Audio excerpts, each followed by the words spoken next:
Hello, good morning आप सभी को। अपन ने जो है पिछली क्लास में जो है कॉम्पटन इफेक्ट जो है वो पढ़ा था। अब जो है अपन उसके आगे का पार्ट करते हैं और वो है डी ब्रोगली वेवलेंथ।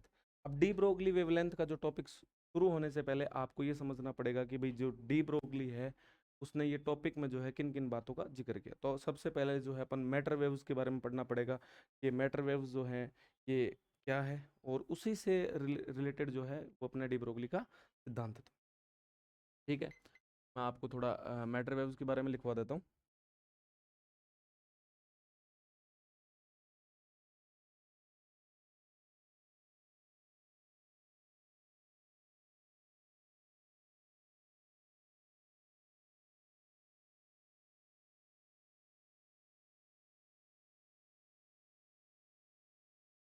विजिबल है कि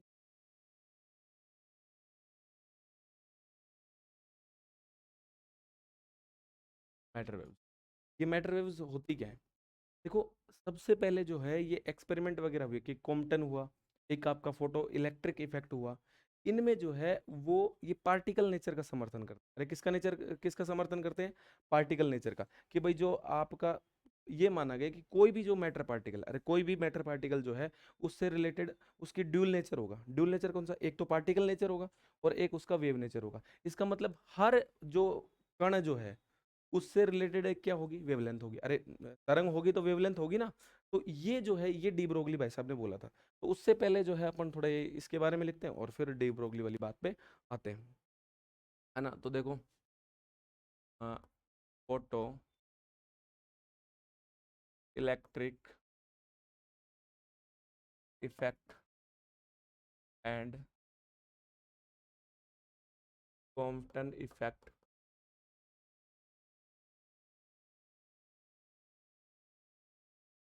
explained bye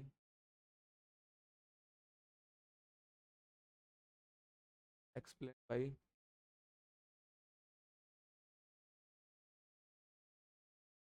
particle nature of radiation.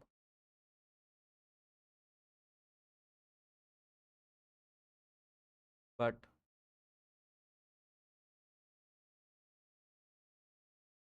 Interference and diffraction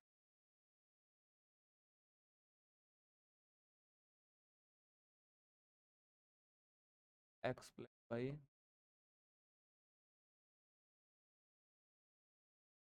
wave nature of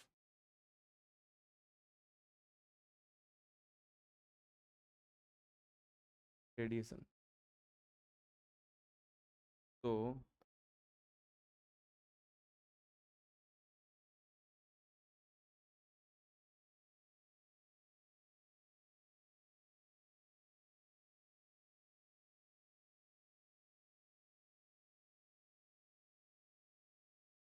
Louis de Broglie, है ना, ये साइंटिस्ट का नाम है भाई। किसका नाम है? तो Louis de Broglie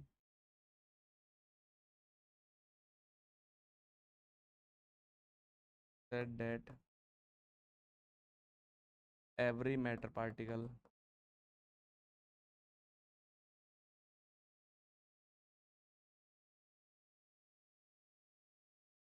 have a associated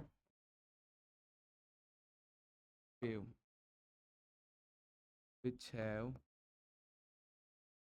wavelength lambda। क्या बोला कि कोई भी जो आपका मैटर पार्टिकल है, ये मैटर पार्टिकल से मतलब ये इलेक्ट्रॉन प्रोटॉन ये सब मैटर पार्टिकल ही है। मैटर का मतलब क्या? पदार्थ, है ना, द्रव्य। तो ये जो है आपका कोई भी जो मैटर पार्टिकल है, आपका जो मैटर पार्टिकल है उससे एसोसिएटेड क्या होगी? एक वेव होगी, उसकी एक वेवलेंथ होगी। अरे हाँ या ना, ये वाली बात। और ये जो है ये देखो, ये ऊपर वाली दो लाइनें कोई इंपॉर्टेंट नहीं है। अब एग्जाम में ना भी याद रखो तो कोई फर्क नहीं पड़ता, पर ये इंपॉर्टेंट क्यों हो जाती है? कि आपको पीछे की पिक्चर क्लियर हो कि हमने पीछे क्या पढ़ा है और वो क्या बताता है। ये दो लाइन में आपको समझ में आ गया कि ये वो बात है, ये वो बात है, फिर आगे का आपको समझ में आता है। तो ये क्वांटम जो है वो आपस में रिलेट हो सके, इसलिए दो चार लाइनें एक्स्ट्रा लिखाई जाती हैं। समझ गए ना? चलो आगे।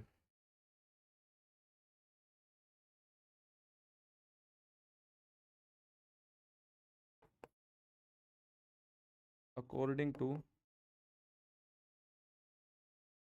या इसको मैं लिख दूँ आपका डी ब्रोगली, क्योंकि अगर डी ब्रोगली के नाम से भी आ जाएगा तो तुम छोड़ के आ जाओगे, है ना। तो ये आपका according to de Broglie a particle which have momentum p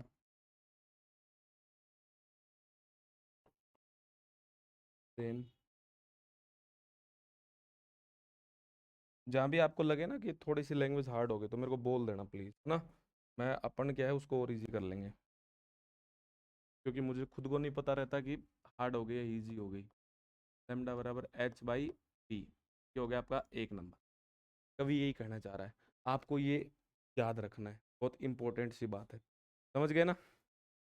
फिर देखो ये आपका पी, तो आप लैम्डा बराबर आपका एच बाई आप इसको एम वी भी लिख सकते हो, है ना, उससे कोई फर्क नहीं पड़ता। वी क्या है, वो पार्टिकल जो मूव कर रहा है उसकी क्या है आपकी वेलोसिटी। अरे हाँ या ना, ये वाला। अब इसके बाद है इफ, मैं लिखूं if particle have only kinetic energy, अगर उसके पास काइनेटिक एनर्जी ही है तो आपका क्या हो सकता है, तो ई बराबर क्या होगी, 1/2 एम वी स्क्वायर। अरे बोलो हाँ या ना। तो ये ई बराबर आपका क्या हो सकता है, ऊपर नीचे एम से गुणा कर दिया तो एम वी का स्क्वायर अपॉन आपका 2m। ई बराबर क्या हो जाएगा, पी स्क्वायर बाई 2m। तो पी का मान कितना हो जाएगा 2m। ये कोई बताने वाली बात नहीं थी, पिछली बार मैंने खूब बताई है। अरे हाँ या ना, तो सही है। Put value, put value in equation, equation 1 from, अरे फ्रॉम 2। तो यहाँ से देखो फिर क्या आ जाएगा, तो ये आ जाएगा लैम्डा बराबर आपका एच बाई आपका √2m e। ठीक है, ये वाला और ये वाला भी रिलेशन भी आपको याद करना है। इफ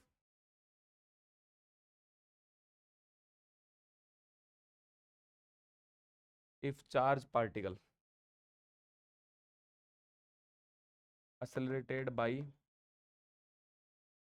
वोल्टेज v, यदि कोई चार्ज पार्टिकल है आपका और उसको जो है v वोल्टेज से एक्सेलरेटेड किया गया है ना, तो फिर देखो एनर्जी आपकी क्या हो जाती है उस केस में, जबकि आपका एनर्जी जो होती है वो चार्ज पार्टिकल है तो क्यू ई हो जाती है, अब ये पता है ना। तो ई बराबर आपका क्या हो जाएगा, देन ई बराबर क्या हो जाएगी क्यू वी। ये बात भी याद रखनी है। अरे हाँ है ना, सही है। फिर यहाँ इसके बाद देखो कि लेमडा बराबर क्या हो जाएगा एच अपॉन ये आपका 2m और ये आपका क्यू वी। सही है यहाँ तक, तो आपको ये भी याद रखना है। और ये क्वेश्चन नंबर 5, मैं यहाँ पर एक बात लिखना चाहूँगा कि वेयर वी इज वोल्टेज, क्योंकि तुम इसको वेलोसिटी पढ़ लोगे नहीं तो। अरे हाँ या ना, तो ये वी क्या है वोल्टेज और ये वी क्या है वेलोसिटी। अरे समझ में आ गया ना, ये वाली बात है। ठीक है, अब आगे चलो, है ना। ये देखो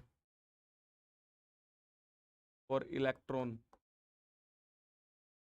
और इलेक्ट्रॉन, अरे इलेक्ट्रॉन के लिए अगर ये कैलकुलेट करें तो देखो एच का मान कितना 6.6, तो एक नंबर दे दूँ क्या ऐसे। अच्छा ये काम क्या आएगा, क्या सर ये पेपर में पूछी जाएंगी, ये आगे वाली बात नहीं, नहीं पूछी जाएंगी। फिर क्यों करा रहे हो, तो आपका जो न्यूमेरिकल है वो काफ़ी टफ हो जाता है, और न्यूमेरिकल जब आपका टफ हो जाता है तो फिर आपसे सोल्व करना मुश्किल हो जाता है। इसलिए मैं जो है आपको कुछ ऐसे फॉर्मूले बना के दे दूंगा जिसमें आप वैल्यू पुट करोगे 2 लाइन में आंसर आ जाएगा, और आपको जो है प्रिटेंड करना है कॉपी में कि हमने सोल्व किया है और हमने जो है 8-10 लाइनों में सोल्व किया है, तो वो तुम कर ही दोगे इधर उधर घुमा के। क्यों, क्योंकि एक्चुअल में क्या है कि वो आपसे कैलकुलेशन बैठेगी नहीं, और बैठेगी नहीं तो फिर गलत हो जाएगा, और ये न्यूमेरिकल आता है, इसलिए कुछ जुगाड़ बता दिया जाए, सही है ना। चलो, तो ये आपका 6.626 इंटू 10⁻34 और जूल है और सेकेंड। और आपका ये यहाँ पर और क्या चाहिए, मास चाहिए क्या इलेक्ट्रॉन का, है ना। ये एक काम और भी कर सकते हो तुम चाहो ना तो इस मास को अपन एम नोट लिख सकते हैं। क्या लिख सकते हैं, एम नोट, क्यों, क्योंकि रेस्ट मास। चाहो तो, है ना। वैसे अगर तुम्हें ये भी पता लग रहा है कि ये एम रेस्ट मास ही है तो फिर एक ही बात, है ना। तो एम नोट लिख लो ना इसको, अपन सारा ही एम नोट लिख, कोई फर्क नहीं पड़ रहा है इस बात से, है ना। वो मैं इसलिए लिख रहा हूँ कि एक डिफरेंस क्रिएट हो जाए। क्या हो जाए? डिफरेंस क्रिएट हो जाए। सही है। और ये वाला, बाकी कोई दिक्कत, ये हो जाएगा अपना 9.1। क्योंकि एक्चुअल में क्या है कि देखो इनमें ये वाला केस भी बनता है, तो उसमें फॉर्मूला ये आता है। अब फिर कंफ्यूज ना हो जाओ तुम, है ना। मैं ये वाला भी तो पढ़ाऊंगा, तो फिर मैं इसलिए वो उसको एम नोट लिख, है ना। बाकी अदरवाइज कोई मनसा नहीं थी कि उसको लिखा जाए एम। ये आपका कितना होता है? 9.1 इंटू 10⁻⁻31, और यहाँ पर आपका केजी। सही है, यहाँ तक बात। अब देखो ये अगर ये सब कैलकुलेट करो तो लेमडा ना, ये आपका हो जाएगा देखो 6.66 इंटू 10⁻34 अपॉन, ये आपका हो जाएगा 2। और एम, एम कितना है? क्यू का मान कितना है? 1.6। ट्रैविस कितना है? ये एम का मान 9.1 इंटू 10⁻31 और into 1.6 into 10⁻19।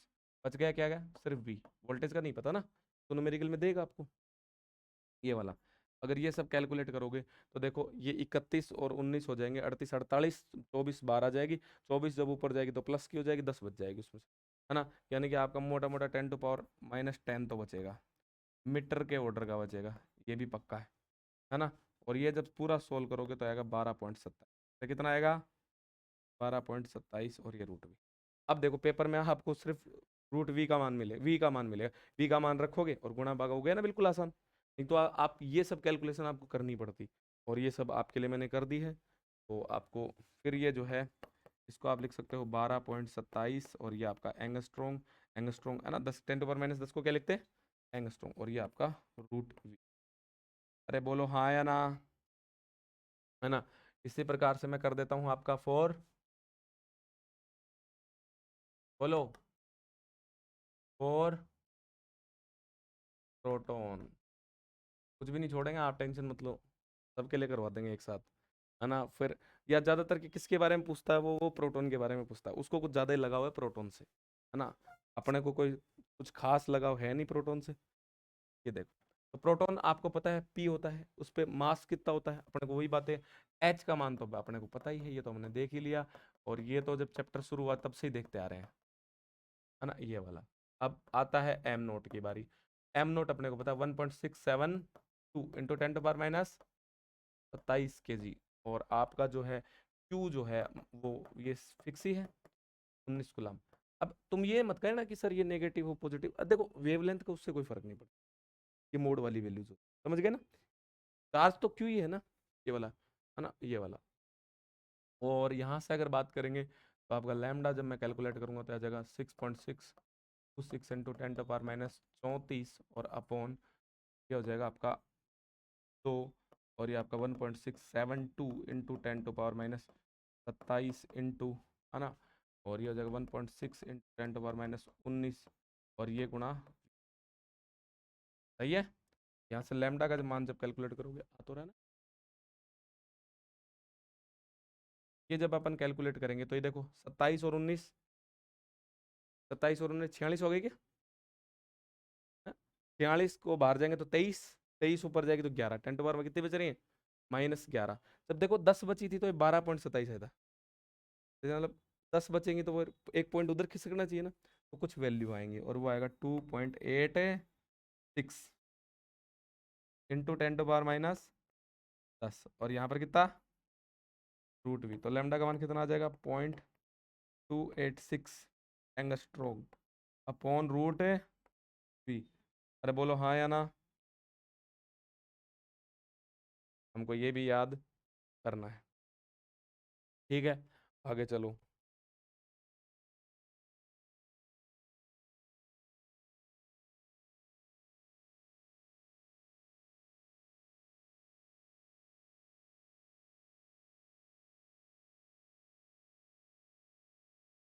4 alpha particle, alpha particle क्या होता है? अल्फा क्या होता है? नहीं पता? 2 हीलियम 4 क्या होता है? ये जो 2 हीलियम 4 होता है ना, ये अल्फा कण होता है। क्या होता है?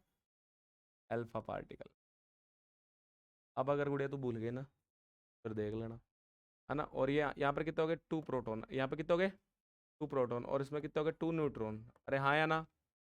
तो इसका मतलब आपका मास m0 क्या हो गया?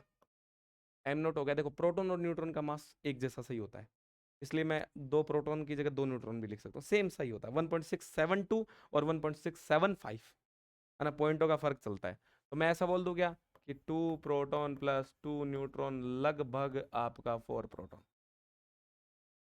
सही है ये वाला। और ये आपका हो जाएगा 4 × 1.672 × 10⁻⁷, और ये आपका केस, है ना। ये देखो, 4 दूनी 8, 7 चौक 28, 2 6 चौक 24, 2 26 पॉइंट और 6। अरे सही लग रहा है क्या? ये वाला ठीक है। अब देखो यहाँ से, अब आ गया Q, आवेश का मान। लेकिन इसमें प्रोटॉन कितने हैं? आवेश तो सिर्फ प्रोटॉन पे होता है, कितने हैं? 2। तो आवेश भी कितना होगा? 2e। अरे कितना होगा? 2e ने 2 × 1.6 × 10⁻⁹ कितना हो जाएगा? बोलो। H का मान तुम्हें पता ही है, तो पता है ना। अब भी अगर तुम्हें H का मान याद नहीं हुआ ना, नरक में जाओगे तुम, पाप के भागीदार हो। समझ गए ना? ये वाला। उसके बाद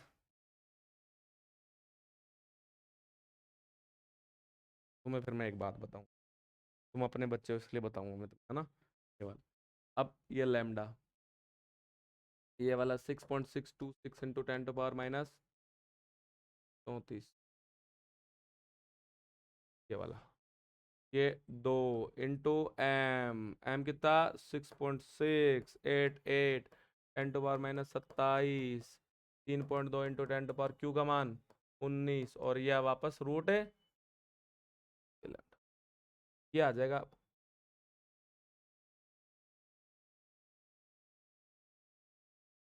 2 से जस्ट एक ज्यादा, तो हो गया 101। तो गुण है 101, है ना, ये वाला। तो ये आपका, ये हो गया आपका अल्फा पार्ट, है ना। आगे चले।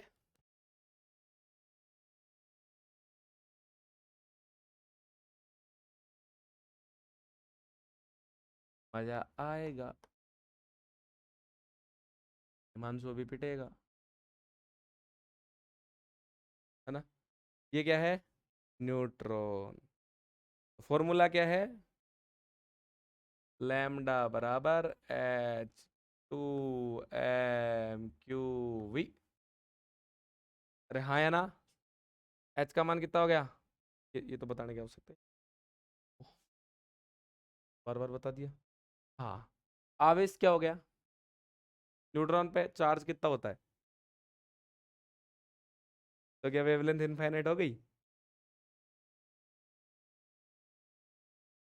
क्या? मैंने बताया था नहीं, मानसू अब पिटेगा। मेरे को क्या पता है? सोचो।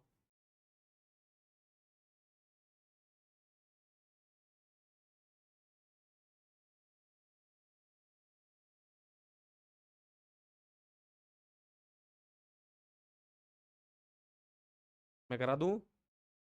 हाँ। मूर्खो, देखते तो हो नहीं ढंग से। क्या लिखा था मैंने यहाँ? इफ चार्ज पार्टिकल, तो चार्ज है नहीं है तो फॉर्मूला चेंज कर दे, ये लगा दे। मूर्ख। लैम्डा बराबर आपका ये फॉर्मूला ना लग के आपका वापस आपको 2m ही लिखोगे आप, 2m0 E ही लिखोगे, है ना। अब E क्या है? E कैसे आएगी? E एनर्जी उसकी केबीटी की फॉर्म में आएगी, केबीटी के। जैसे मान लो कि क्लासिकली मान लो कि आपका जो न्यूट्रॉन है वो उसका कुछ टेम्परेचर दिया गया, तो उसकी जो एनर्जी है वो केबीटी की फॉर्म में आ सकती है ना। तो आप E की जगह क्या लिख सकते हो? केबीटी। अरे हाँ या ना? जैसे आप E की जगह 3/2 केबीटी भी लिख सकते हो, 3 डायमेंशन के लिए, है ना। तो आपके 3/2 आएगा, 2 से 2 कट जाएगा तो 3 केबीटी भी हो जाएगा। अरे हाँ या ना? तो वो एक अलग केस है, वो पेपर में क्या देता है ये उस पर डिपेंड करता है। डोंट वेरी, आर यू ये नहीं पूछेगी। ओके, पर थिंक अबाउट गेट वो पूछ लेते हैं ना, ये बता दिया गया आपको।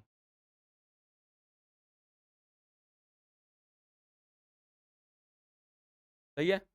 अब देखो तुम, ये सारे जितने भी फॉर्मूले हैं, ये देखो सारा पका पकाया माल, है ना, ये जितने भी फॉर्मूले हैं, अब इन सब में कोई दिक्कत नहीं, तुम्हें वैल्यू पुट करनी है और आंसर आ जाएगा। बट एक समस्या है, एक समस्या है कि ये जो सारे फॉर्मूले हैं ये तभी वैलिड है, ये तभी वैलिड है जब आपका पार्टिकल जो है वो लाइट वेलोसिटी से कम वेलोसिटी पे मूव कर रहा है ना। क्या ये बात पूर्ण रूप से सत्य है? हाँ बिल्कुल है। बट इससे भी थोड़ा एडवांस तरीका क्या हो सकता है कि आप ये देखो कि जो उसकी रेस्ट मास एनर्जी, कोई भी पार्टिकल की जो रेस्ट मास एनर्जी क्या है, रेस्ट मास एनर्जी, वो उसको जितनी एनर्जी मिली है उससे ज्यादा होनी चाहिए। अरे ज्यादा होनी चाहिए, है ना। चलो मैं ये बात लिखवा दूं, और इस बात को तुम समझोगे नहीं अभी, पर मैं तुम्हें आफ्टर 7.5 मिनट में समझा दूं, ठीक है। ये देखो, all above formula is valid for for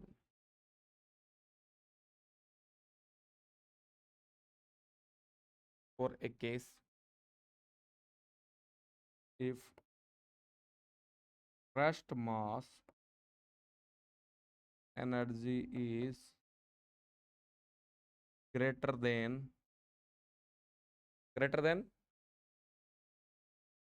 आपकी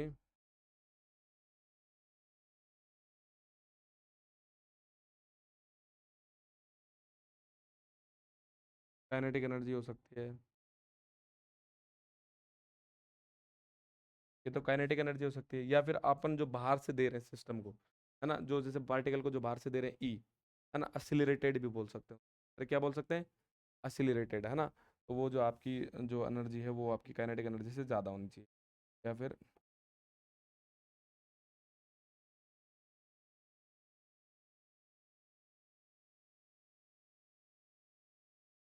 एक ही बात, ठीक है। यानी कि यहाँ पर कवि कहना क्या चाह रहा है? कवि ये कहना चाह रहा है कि आपको एम नॉट सी स्क्वायर, यानी ये रेस्ट मास हो गई, ये आपकी always always always always always always बड़ा ही होनी चाहिए पीसी। पीसी भी एक एनर्जी है। अरे हाँ या ना? अगर ये वाला केस है तो फिर मामला ठीक है ना। पर देखो,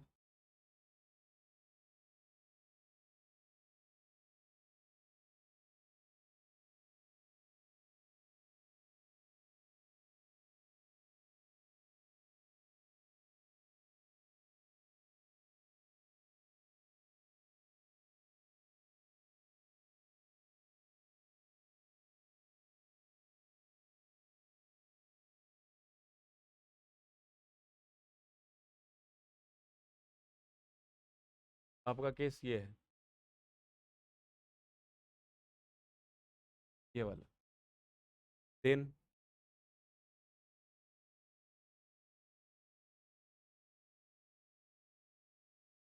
देन पार्टिकल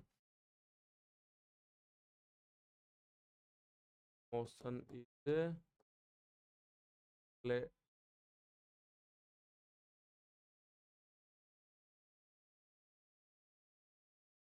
है ना। तो आपका देखो लैम्डा बराबर आपका क्या होता है, एच बाई आपका टू, या आपका एम नोट, या आपका, और इसको इक्वेशन और क्या बोल दूं, पीछे तक क्या चल रहा था गुड़िया? तो चल रहा था, ओह यही नहीं अपन, 3 5, फिर बस, ओके। तो ये हो गया आपका 6 नंबर, कितना हो गया?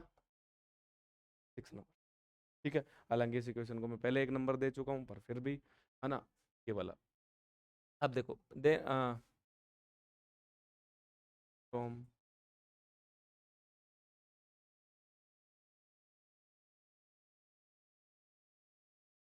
मोशन, ये आपका ये पढ़ा है ना गुड़िया? मैंने ही पढ़ाया था, मना मत करना ना। अगर तुम जैसे मना कर दोगे तो तुम्हारे नरक के दरवाजे खुल जाएंगे। पढ़ाया था ना? हाँ, ये वाला तो, ये रिलेटिविस्टिक मैंने उस समय भी बताया था ना, इन रिलेटिविस्टिक मोशन का बताया था। हाँ ठीक है, तो ऐसा कुछ फॉर्मूला होगा, है ना? अगर ऐसा फॉर्मूला है, इसका मतलब ई का मान आपका ये हो सकता है। अरे सही है। अगर यहाँ से ये वाली बात है तो देखो, चीजें और भी हो सकती है कि अपन जो है ये वाले रिलेटिविस्टिक मोशन में काम में ले सकते हैं। इसको अपन लैम्डा बराबर जो है वो अपन जो है एच बाई पी लिख सकते हैं। अरे लिख सकते हैं, नहीं लिख सकते? लिख सकते हैं ना? मेरा मन कर गया, मैंने इसको एच सी और पी सी लिख दिया, दोनों तरफ सी सी से गुणा कर दिया। कोई फर्क पड़ गया क्या? अरे बोलो, बोलो बोलो, कोई फर्क पड़ गया? फर्क अभी पड़ेगा। ये ई स्क्वायर, ये हो गया ई स्क्वायर माइनस एम नोट सी फोर बराबर आपका पी स्क्वायर सी। सही है? क्या तक सही है? ये हो गया आपका पी सी बराबर आपका ई स्क्वायर माइनस आपका एम नोट स्क्वायर और आपका सी। अरे बोलो हाँ या ना? मैंने वैल्यू पुट कर दूं, तुम्हें कोई दिक्कत है? अरे बोलो।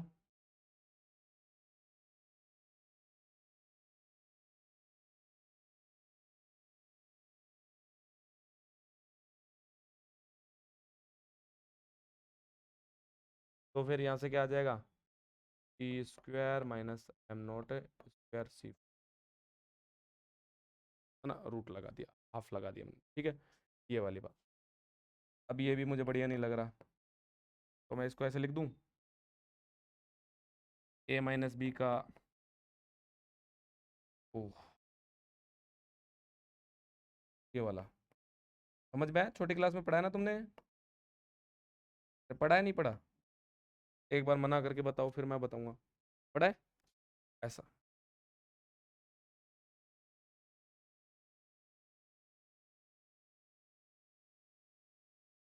ये ऐसा ही तो है। क्या हमने कुछ गलत लिख दिया?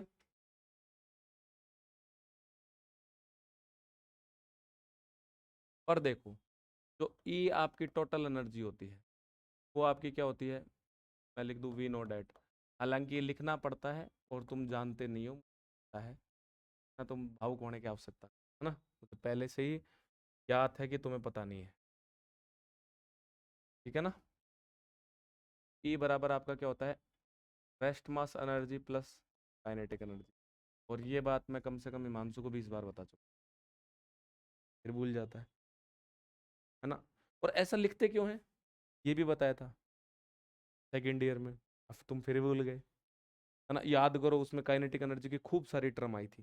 फिर मैंने बताया था कि काइनेटिक एनर्जी की अब खूब सारी टर्म जो है वो कैलकुलेट करना पॉसिबल नहीं है, क्योंकि अपने को नहीं पता टर्म कितनी है। तो इसलिए काइनेटिक एनर्जी जब निकालनी होती तो क्या होती? टोटल में से रेस्ट मास तो काइनेटिक आ जाती। मैंने न्यूमेरिकल भी कराए थे, और तुम सेकेंड ईयर में पास हो गए हो और भूल भी गए हो, इसके लिए आपको बहुत बहुत बधाइयाँ, है ना? तो यहाँ से जो है अपन, देखो रेस्ट मास का मान निकालें तो क्या आ जाएगा? ओह, यहाँ से अगर के का मान निकालें तो क्या आ जाएगा? E minus m note. अरे बोलो हाँ या ना?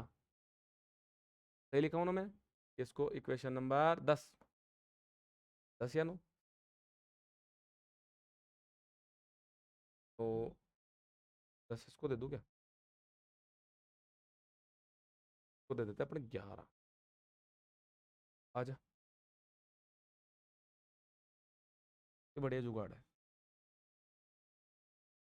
है ना? ये वाला पुट वैल्यू इन इक्वेशन,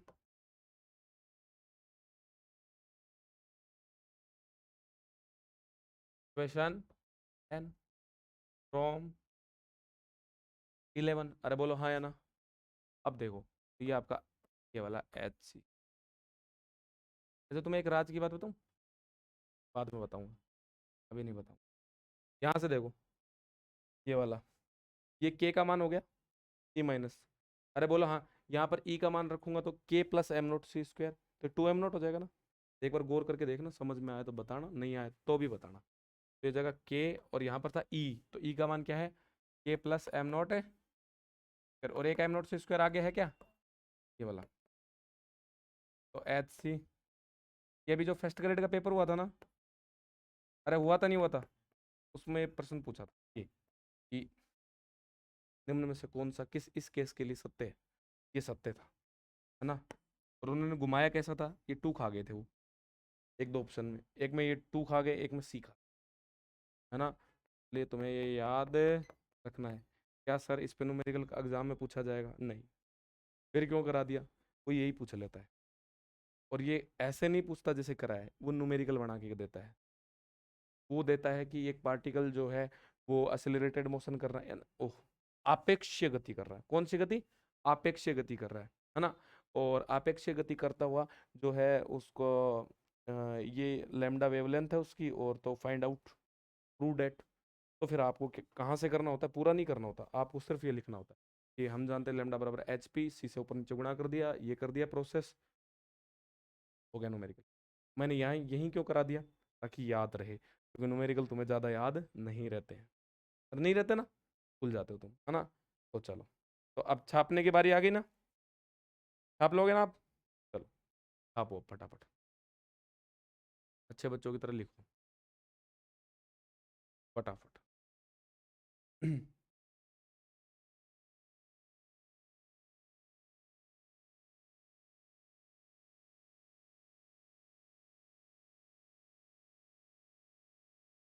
तब तक आप हमें एक किताब दे दीजिए, हम न्यूमेरिकल लिख लेते हैं।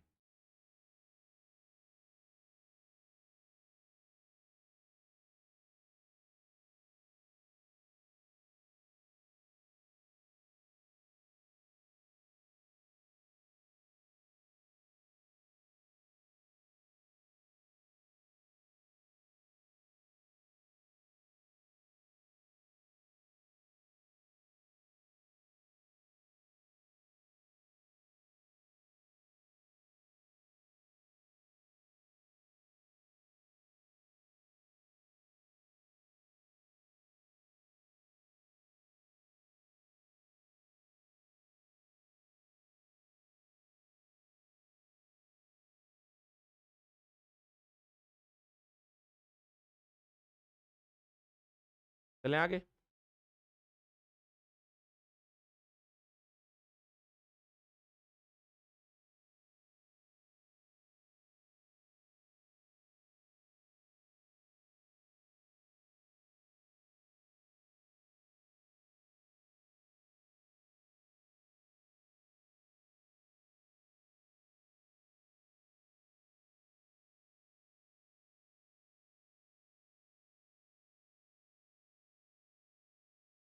ये न्यूमेरिकल आपको वैसे ही करने हैं जैसे मैं कराऊंगा, इसमें आपको किताब को फॉलो नहीं करना है।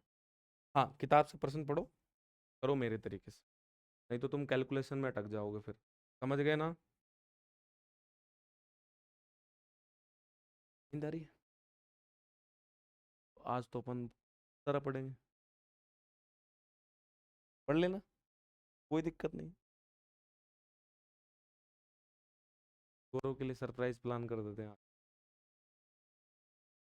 चलो, ये भी छापो भाई, छापो छापो।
आप हो।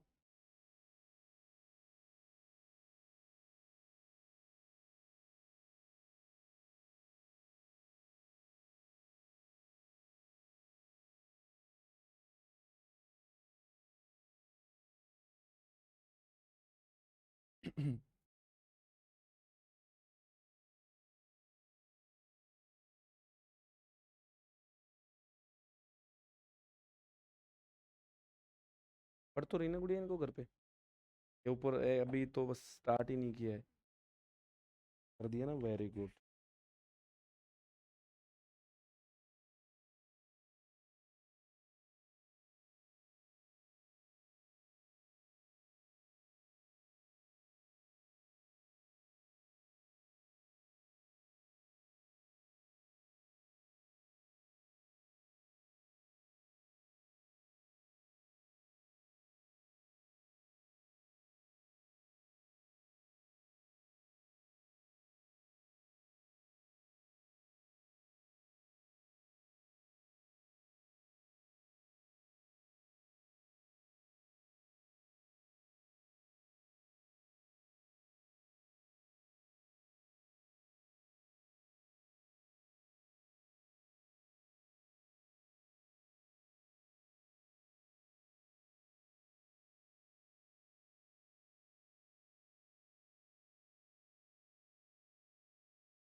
हेलो।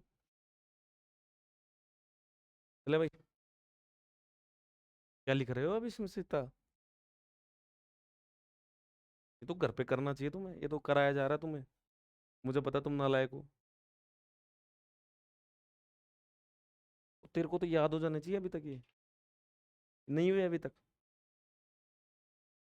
फालतू की चीजें मैं याद नहीं करता। इसको और कोई बातें याद नहीं है, इसको सिर्फ एक बात याद है। अभी मेरे को बोल रहा था कि थोड़ा जल्दी चलेंगे घर में, क्यों? उल्टी वाली की सफाई करूंगा मैं। चले आगे। ये देखो।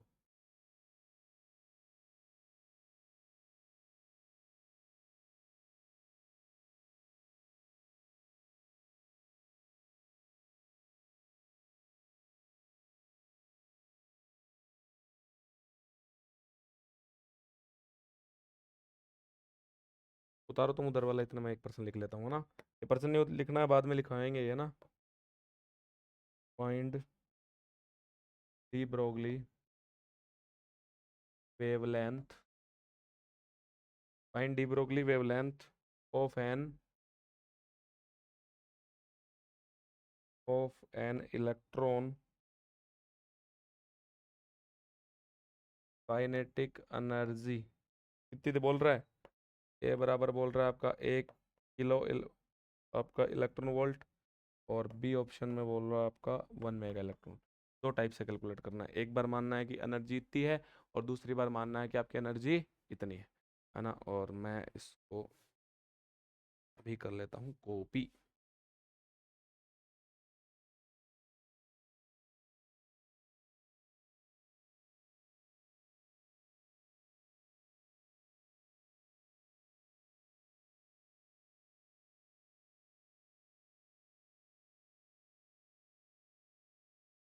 कहाँ गया वो वाला?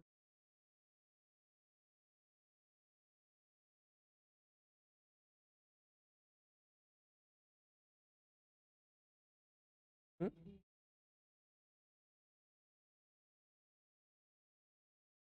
हाँ। ए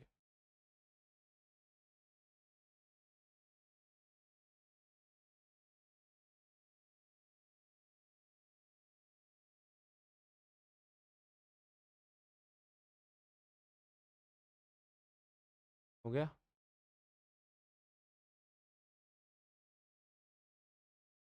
ओ, तेरे साथ भी ये प्रॉब्लम है? ओहो।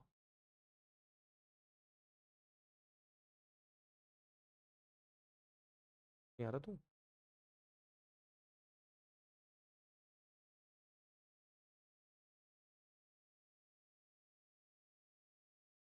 ये थोड़ा सा गड़बड़ा गया भैया।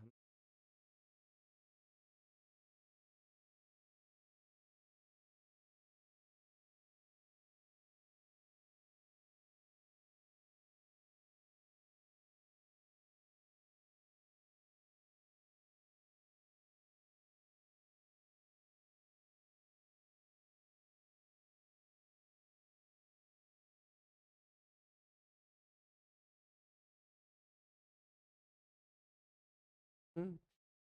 बस बहुत है। आ गया ना? यहाँ आ जाए, एक ही बात है, कहीं आ जाए, क्या फर्क पड़ रहा है?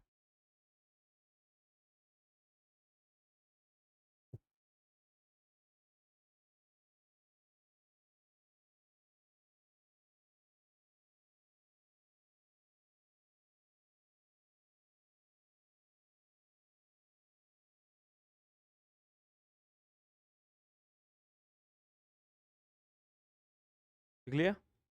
चले आगे। लो छापो। बचा हुआ तेरा? फटाफट लिख दो।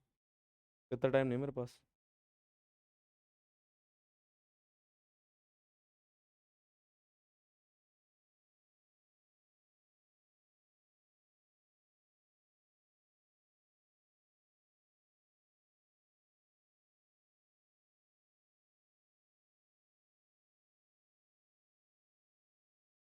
छापो।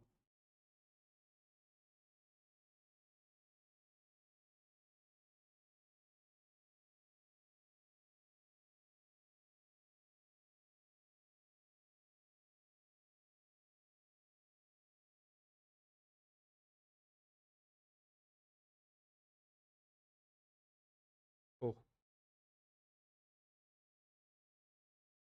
अगला क्वेश्चन ये है आपका। Compute D Broglie wavelength wavelength corresponding corresponding to a 1 mega electron volt proton. एक ये हो गई है ना, एक ये वाला क्वेश्चन हो गया, एक और लिखा दे।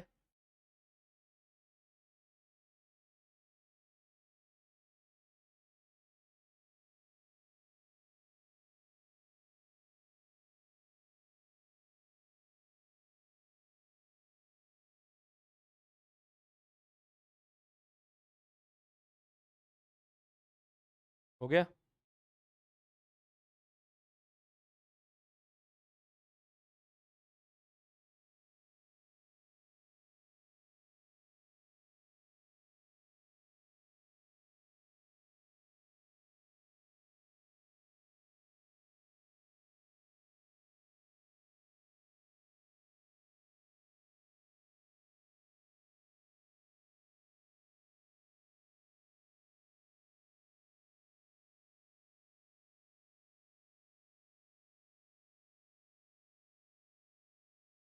ठीक है।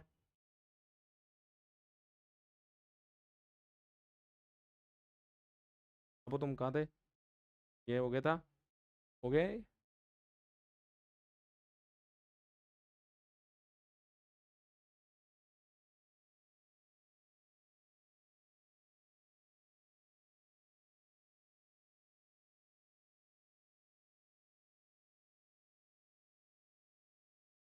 फटाफट छापो।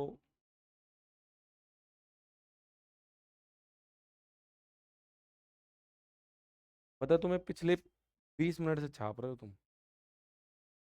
25 मिनट में पढ़ा दिया था मैंने।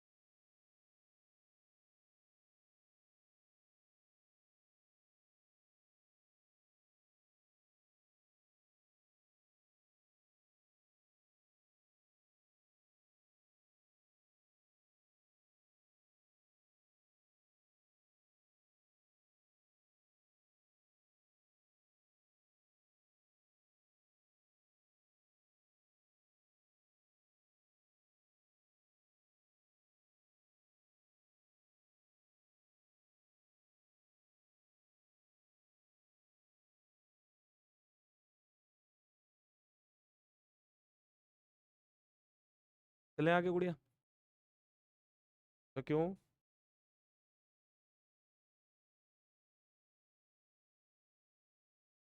हाथ काम नहीं कर रहे? तो अभी तो तेरे करंट लगा ही नहीं है, वो तो तू बच गई।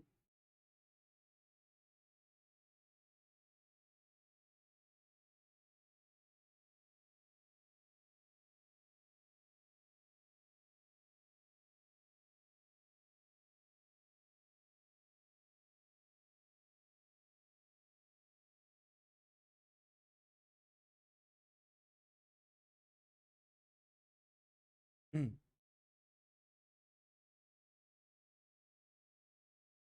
लिया? बहुत धीरे लिख रहे हो तुम। क्या हो गया?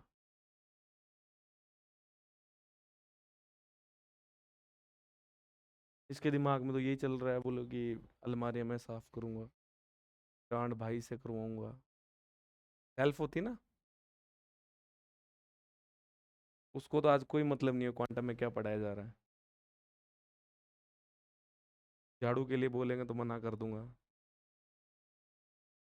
पोछा मरवाएंगे तो बोले सिर्फ पानी लेके आऊंगा। सही भी है। पहले डिसाइड होना चाहिए भाई काम।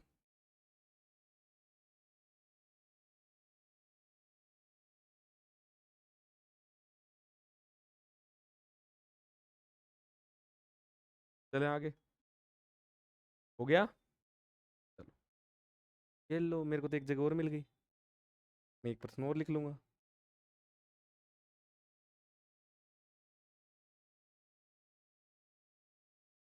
ऐसे नहीं, ऐसे। ये है आपका क्वेश्चन। ए थर्मल, है ना, a thermal neutron as speed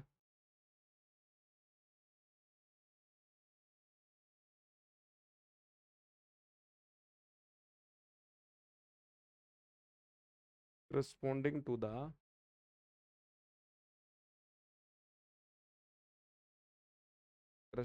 the average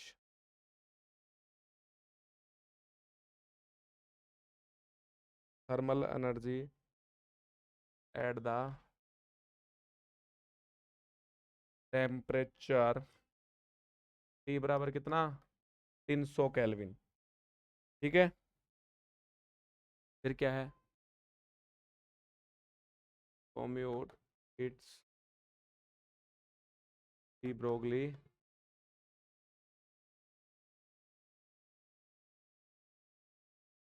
बस 3 क्वेश्चन करेंगे अपन। करने को तो चाहे हजारों कर लो, तो फायदा क्या उससे, है ना। 3 में बना सारा मामला। किसी बच्चे को ज्यादा करने तो बता सकता है मुझे। ज्यादा करने बोला, हमें तो इतने ही नहीं करने हैं। यही गलत करा रहे हो आप।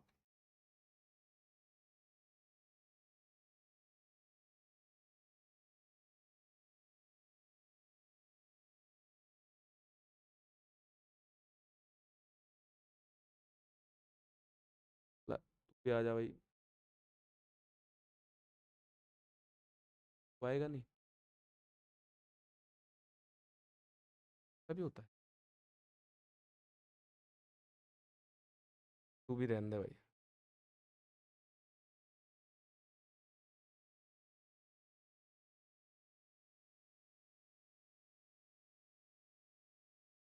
रहने दे, यही कर लेंगे हम।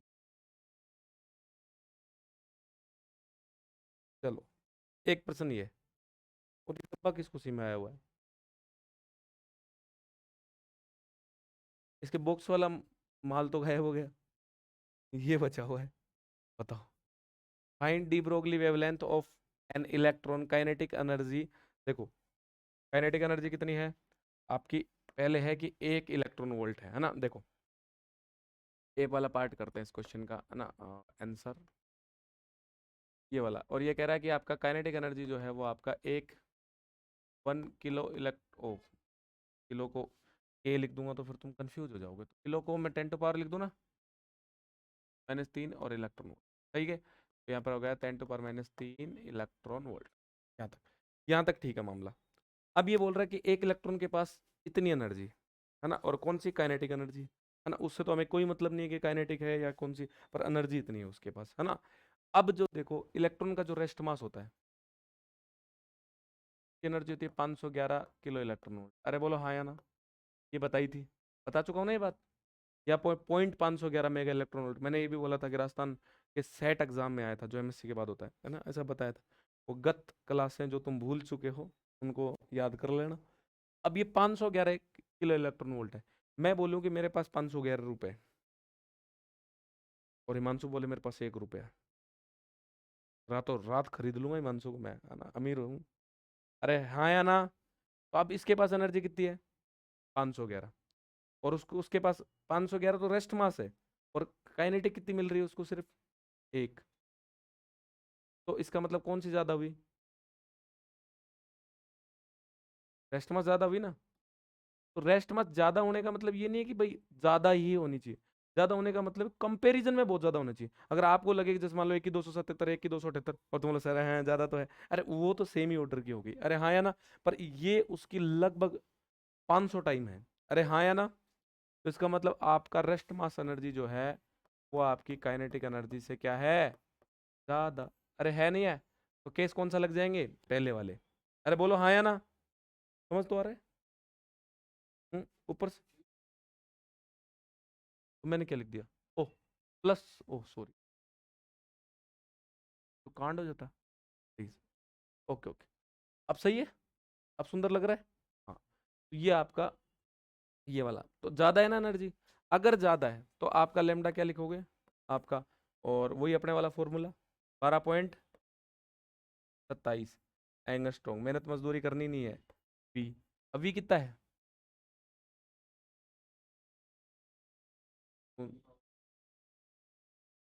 किस कौन सा उल्टा हो जाएगा,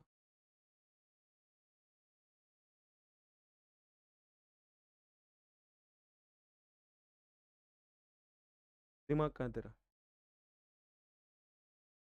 ये 511 किलो इलेक्ट्रॉन वोल्ट है, और दे कितना रहा है, 1 किलो इलेक्ट्रॉन वोल्ट। तो रेस्ट मास ज्यादा नहीं है, मूर्ख।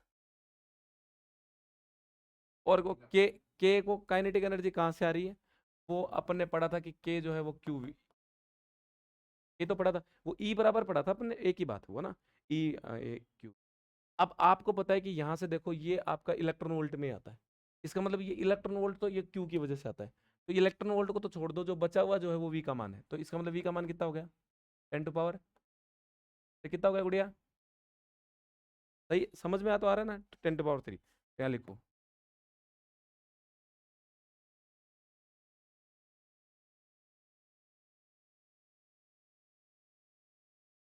ये वाला, और इसको करो सोल्व। ओह, फिर माइनस लिखा जा रहा है ना, ये प्लस। अगर इसको सोल्व करेंगे तो कितना आएगा, बताओ,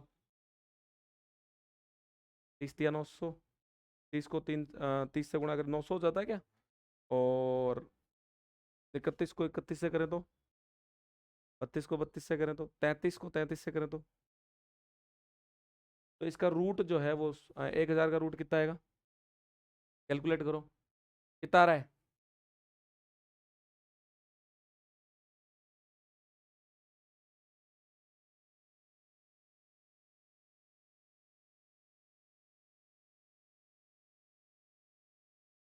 कितना आ रहा है, 10 का रूट कितना आ रहा है, 3 3 9, और 4 16, तो 3.2 के आसपास आ रहा है क्या, 10 का। अरे बोलो, रूट 10 का रूट कितना आएगा, 3.2, हाँ तो 3.16, डिवाइड करो भाग दो, कितना आ रहा है, 3 चौका 12, और लगभग 3.9 आ रहा है क्या, 3.9, बोलो,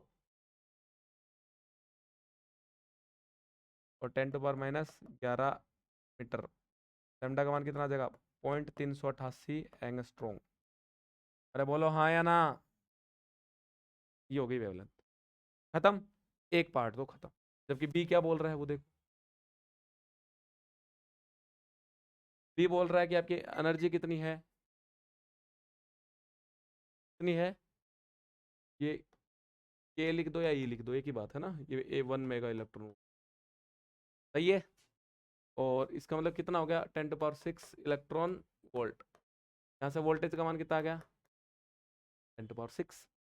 अरे हाँ या ना, ये जो मान होता है यही तो वोल्टेज का होता है, इलेक्ट्रॉन वोल्ट तो क्यू का मान होता है ना, ई में जाता है जब, ये वाला। और आपको देखो अब एनर्जी कितनी दे रखी, कितनी दे रहे हो एनर्जी आप प्रोटॉन को, सॉरी इलेक्ट्रॉन को कितनी दे रहे हो, 1 मेगा इलेक्ट्रॉन वोल्ट, वो कितनी 10⁶ के ऑर्डर की, जबकि उसका रेस्ट मास किस ऑर्डर का होता है, रेस्ट मास किस ऑर्डर का होता है, किलो इलेक्ट्रॉन वोल्ट ऑर्डर का। तो किलो इलेक्ट्रॉन वोल्ट बहुत कम हो गए ना, है ना। ये एनर्जी जो मिल रही है उसको वो कम से कम 1000 गुना ज़्यादा मिल रही है। तो अगर ज़्यादा मिल रही है तो हम पार्टिकल कौन सी मोशन करेगा, रिलेटिविस्टिक। और जब उस केस में आपका फॉर्मूला क्या हो जाता है, एच सी, है ना। और यहाँ पर आपका के, और के +2m0 है टी स्क्वायर। देखो इसका एच सी का अगर पूरा गुणा करके लिखते हैं तो 1240 आता है, कितना आता है, 1240 नैनोमीटर। नैनोमीटर मतलब 10⁻⁹ और इलेक्ट्रॉन वोल्ट ये आता है। याद कर लोगे ना ये एच सी का मान। अच्छा, इसको कई किताबों में, जैसे मान लो कि अपनी किताबों में तो नहीं होता, कई जगह कई साइंटिस्ट इसको लिखते हैं 1240 फर्मी मीटर और मेगा इलेक्ट्रॉन, वो एक ही बात है। 10⁻⁶ इधर गुणा कर दो, उधर एडजस्ट करोगे तो वो फर्मी में चले जाएंगे, है ना। लेकिन मोटा मोटा एच सी का मान ये होता है। अरे याद रह जाएगा, रह जाएगा। अच्छा ये वाला तो ये याद कर लेना, देखो ये आंकड़े ना डायरेक्ट याद कर लेना, मेरी कैलकुलेशन बहुत आसान हो जाएगी। मैं इसीलिए बता रहा हूँ कि always follow me to calculate this type of question, है ना। ये के का मान कितना है आपका, 10⁻⁶ इलेक्ट्रॉन वोल्ट। अब तो पूरा ही लिखेंगे ना अपन, के चाहिए अपने को, और ये 10⁻⁶ इलेक्ट्रॉन वोल्ट, अरे हाँ या ना। और +2, रेस्ट मास कितना होता है इलेक्ट्रॉन को, 511। तो कितना हो गया, डबल करेंगे तो, अगर इसमें से भी 10 ये तो ये हो गया 2 × 0.511, क्योंकि 10⁻⁶ बाहर लेनी है। अरे बोलो हाँ या ना, क्योंकि यहाँ भी 6 है ना। तो देखो 3 तो है ही 511 में, एक तो किलो की 3 तो है ही, और एक पॉइंट यहाँ लगा दो तो 6 हो जाएंगे ना फिर पावर, तो वो 6 ये वाला। तो यहाँ से देखो, अब यहाँ से ये हो गया 1240, ये नैनोमीटर, ये इलेक्ट्रॉन वोल्ट। मैं कैलकुलेशन आसान करवा रहा हूँ भाई तुम्हारी। ये वाला देखो 10⁻⁶ ये रहा, एक 6 यहाँ से आ जाएगा बाहर, तो 10⁻⁶ क्या आ गया बाहर। तो बोलो हाँ या ना, एक इलेक्ट्रॉन वोल्ट ये रहा, एक इलेक्ट्रॉन वोल्ट अंदर से बाहर आ जाएगा, तो यहाँ भी तो इलेक्ट्रॉन वोल्ट है, तो कितना, एक इलेक्ट्रॉन वोल्ट भी बाहर आ गया। अरे आया नहीं आया, ये तो काटने पड़ेंगे इनकी सबकी वैल्यू रख के, मैं आपको शॉर्ट करवा रहा हूँ। फिर यहाँ से कितना बचेगा आपका, ये तो यहाँ कुछ नहीं बचेगा, 1, ये बचेगा 1+, और ये हो जाएगा आपका आपका 1.022। क्या मैंने सही लिखा है, बिल्कुल। तो ये वाला आपका ये बचेगा। और जब इसको देखो, इससे इसको आप उड़ा सकते हो, अरे हाँ या ना, 10⁻⁶ है, ऊपर जाके फर्मी में चला जाएगा। अरे चला जाएगा क्या,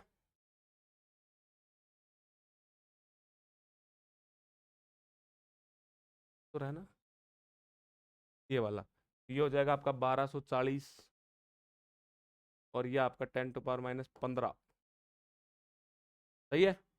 और इसको और सोल्व कर लेना, ये तो हो जाएगा रूट आपका 2.022। इसको जब सोल्व करते हैं तो कितना आता है, √2 का मान कितना आता है, 1.14। तो ये 1.15 के आसपास आ जाएगा, और इसको जब सोल्व करोगे तो जो भी आंसर आए वो आप लिख लेना अपना, ठीक है। छापो इसको, इनको छाप लो, पहले इसको छापो, एक ही कराएगा भी, वाह, छापो तो फिर इसको।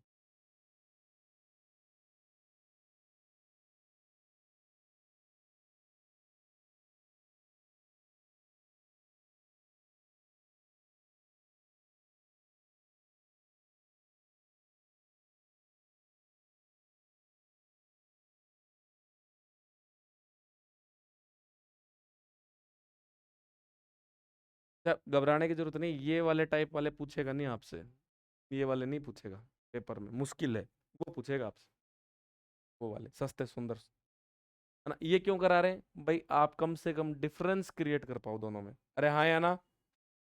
तो एक क्वेश्चन में आप डिफरेंस क्रिएट कर लोगे ना। फिर जब मैं कभी आपसे टेस्ट लूंगा तो मैं तो कुछ भी पूछ सकता हूँ, माय पेपर माय रूल।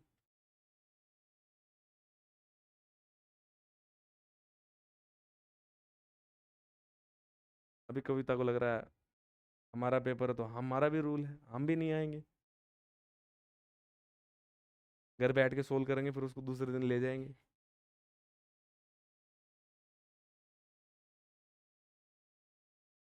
फिर आएंगे नहीं है। बिल्कुल बिल्कुल, यही उम्मीद थी आप मुझे आपसे। हिमांशु तो पक्का देगा पेपर, है ना हिमांशु? रहने दे, अभी ऑनलाइन चल रहा है, नहीं बच्चों को बता देता मैं।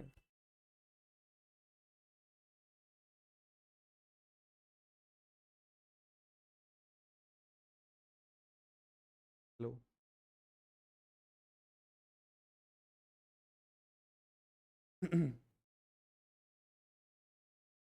वो इतना टाइम लगता है, लिख लो फटाफट, अभी गुणा भागी तो कर कर लेना। बोल नहीं आपने क्यों किया, अब की बार मैं गुणा भाग पूरी करूंगा ही नहीं, मैं छोड़ दूंगा फॉर्मूला लगा के। ये सही था। ये तो कर लो, इतना सा तो कर लोगे ना आप? ये तो कर लोगे ना घर जाके, हाँ इतना सा तो कर ही लेना। तो ये सही है, बोला हम भी कॉपी में ऐसे ही छोड़ देंगे, हमें क्या पड़ी है करने की। बच्चे भी गुंडे हो रखे हैं आजकल के।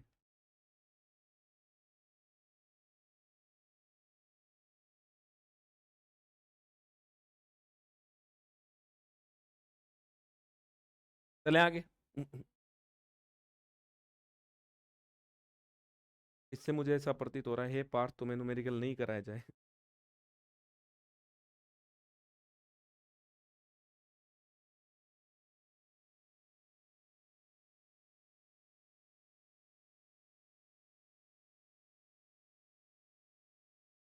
अब चले, पूछा हुआ अभी।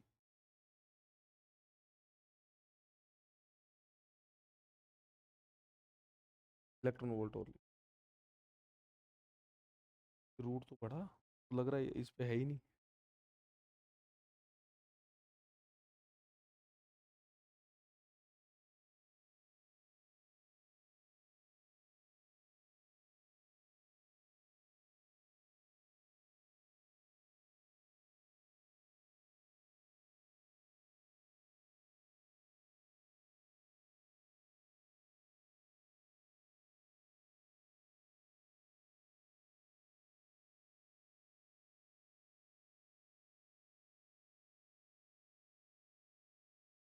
चले बच्चों आगे। छापो, ये वाला देखो। ओह, ये तो बड़ा ही ज्यादा लिखा गया है ना। कोई बात नहीं, लेकिन है बहुत छोटा, कोई इज्जत नहीं है इसकी। Comet the de Broglie wavelength corresponding to one है। देखो एनर्जी कितनी है, 1 मेगा इलेक्ट्रॉन वोल्ट, है ना? इसका मतलब आपकी सिंपल है, ई लिख लो यार, वो के लिख दो, एक ही बात है ना, कि आपको कंफ्यूज नहीं होना भाई। वन यानी मेगा मतलब 10 to 6, और ये आपका इलेक्ट्रॉन वोल्ट। अरे हाँ है ना, सही है ना? इसका मतलब आपका वी का मान यहाँ से क्या होगा, ई बराबर क्या होता है आपका, क्यू वी। तो यानी कि वी का मान कितना, 10 to 6। अरे बोलो हाँ या ना? प्रोटॉन के लिए मैंने क्या लिखवाया था? अच्छा, आपको पेपर में ऐसा सीधा नहीं लिखना कि प्रोटॉन के लिए मैंने इतना लिखवाया था, पहले आपको फॉर्मूला लिखना है, फिर आपको लिखना है हमने वैल्यू भी रखी है, फिर हमने सोल्व भी किया है, आया ही है। अरे हाँ या ना? थोड़ा ठीक लगे उसको, उसको लगेगा टीचर ने सब इनको जुगाड़ करके दिया है, पूरा पूरा प्रबंध करके दिया है इनको। अरे हाँ या ना?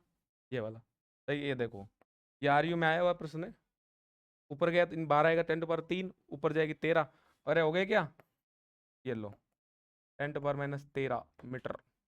लेमडा का मान और लिख लो, अगर इसको मैं एक इधर खिसका लूँ तो 2.86 × 10⁻⁴, और -10 को लिख दूँ एंगस्ट्रॉम। अरे बोलो हाँ या ना?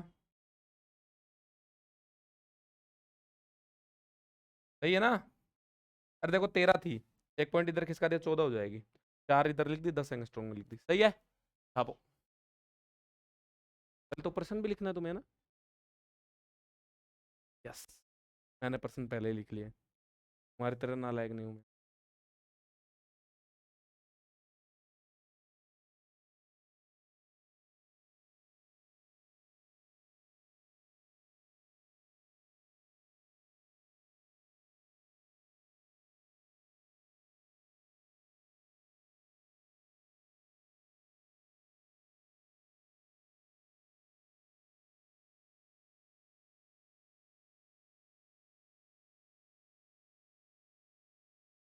चले आगे। और इसमें क्या लिखना है, चार नाम तो बोर्ड पे लिखे हुए।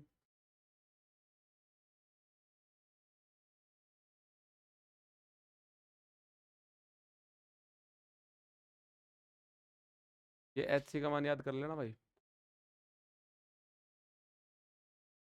या फिर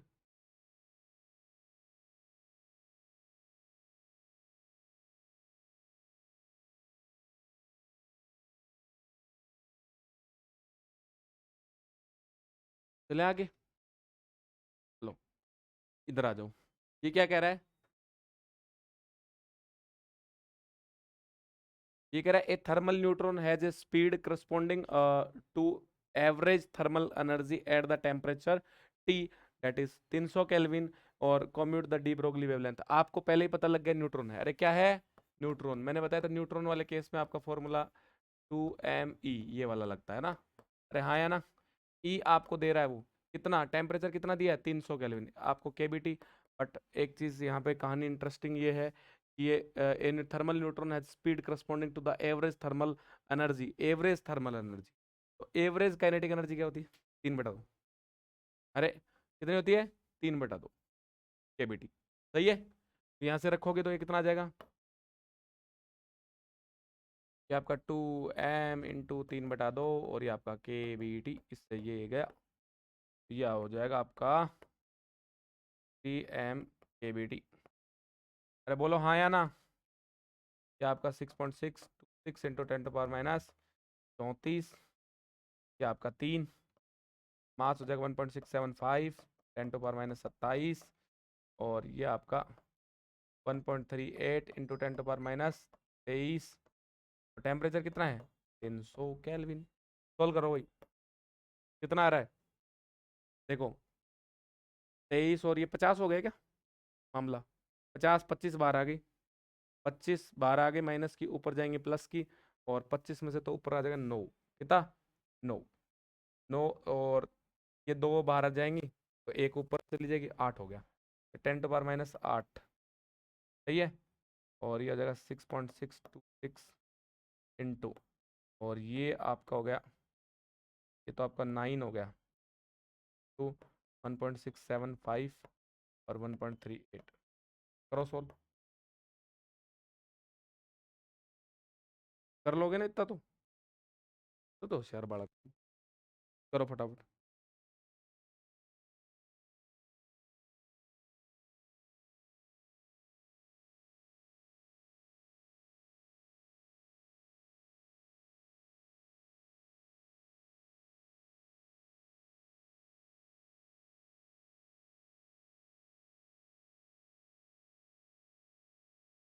छापो भी फटाफट।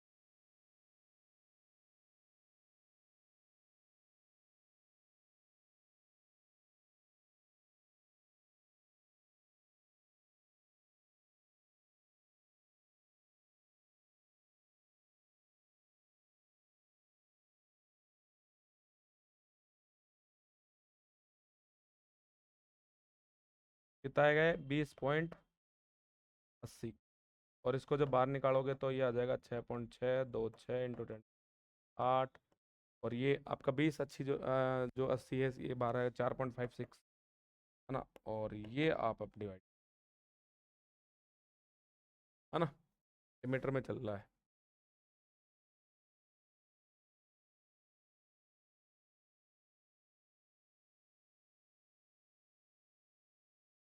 गुणा भाग भी मुझे ही करके देनी पड़ रही, बताओ।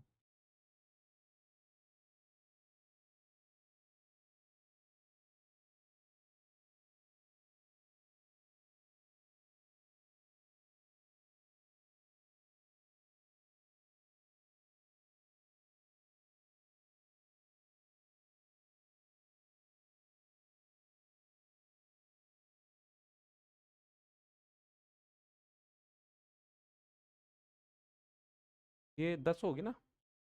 हाँ, क्योंकि एक ये पॉजिटिव है ना ये, क्योंकि एक यहाँ से निकलेगी ना ये 300 वाली, भाई, ये वाली, तो ये 48 ही बचेंगे, 48 में से 12 आएंगे 24, 10 बचेंगे। ओके, ये वाला, और इसका जगह 1.45, और 10 को लिख दोगे एंगस्ट्रॉम।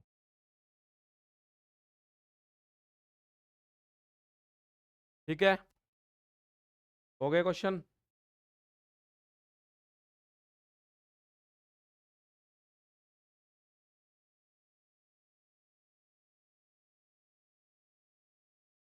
अब दिया इसको,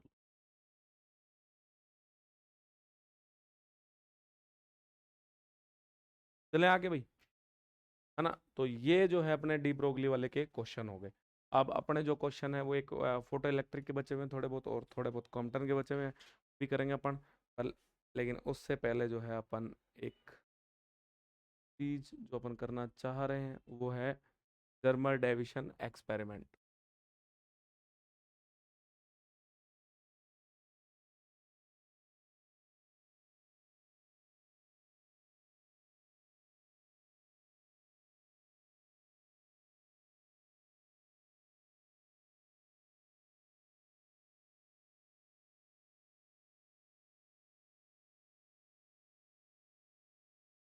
या आपका जर्मर डेविशन एक्सपेरिमेंट, अब ये है क्या, वो अपन देखो।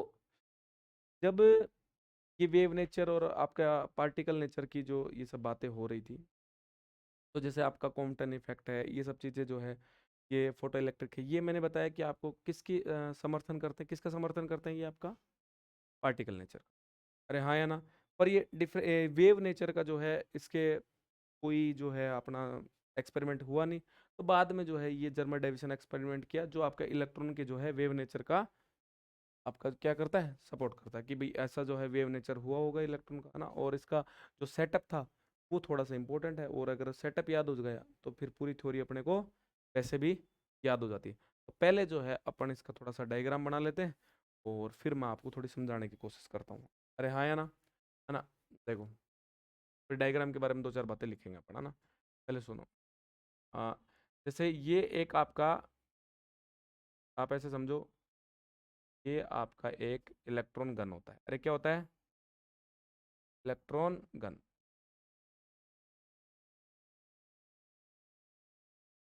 गन कुछ ज़्यादा ही खराब हो गया, सही है। और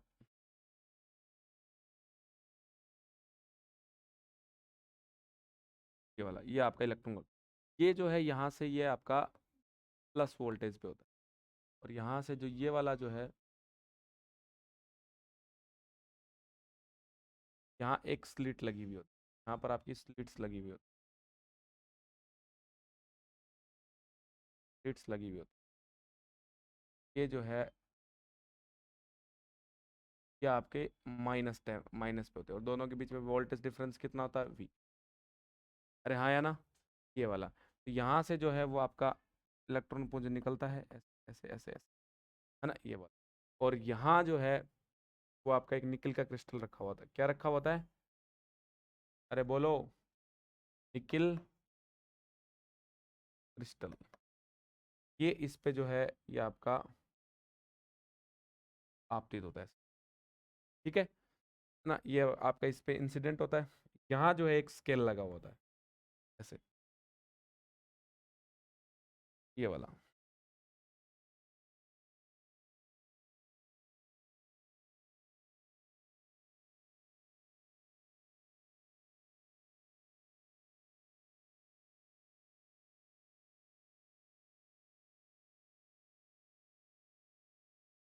इस पेन में भी गड़बड़ी है, कभी कैसे चलता, कभी कैसे।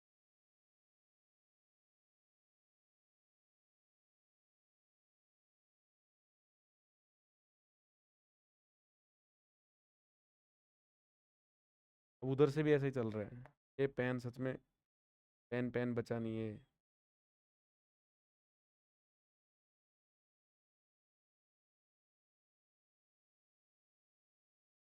कलर कलर खेल रहा हूँ मैं।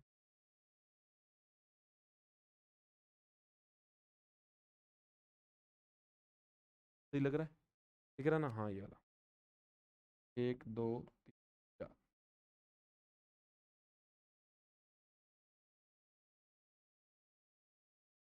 स्केल बना रहा हूँ मैं ना, ताकि थोड़ा सुंदर लगे।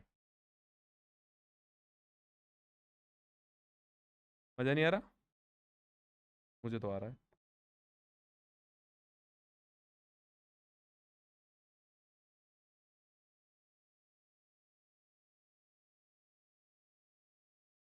ऐसे होता है ना, बीच में एक बड़ी लाइन होती है।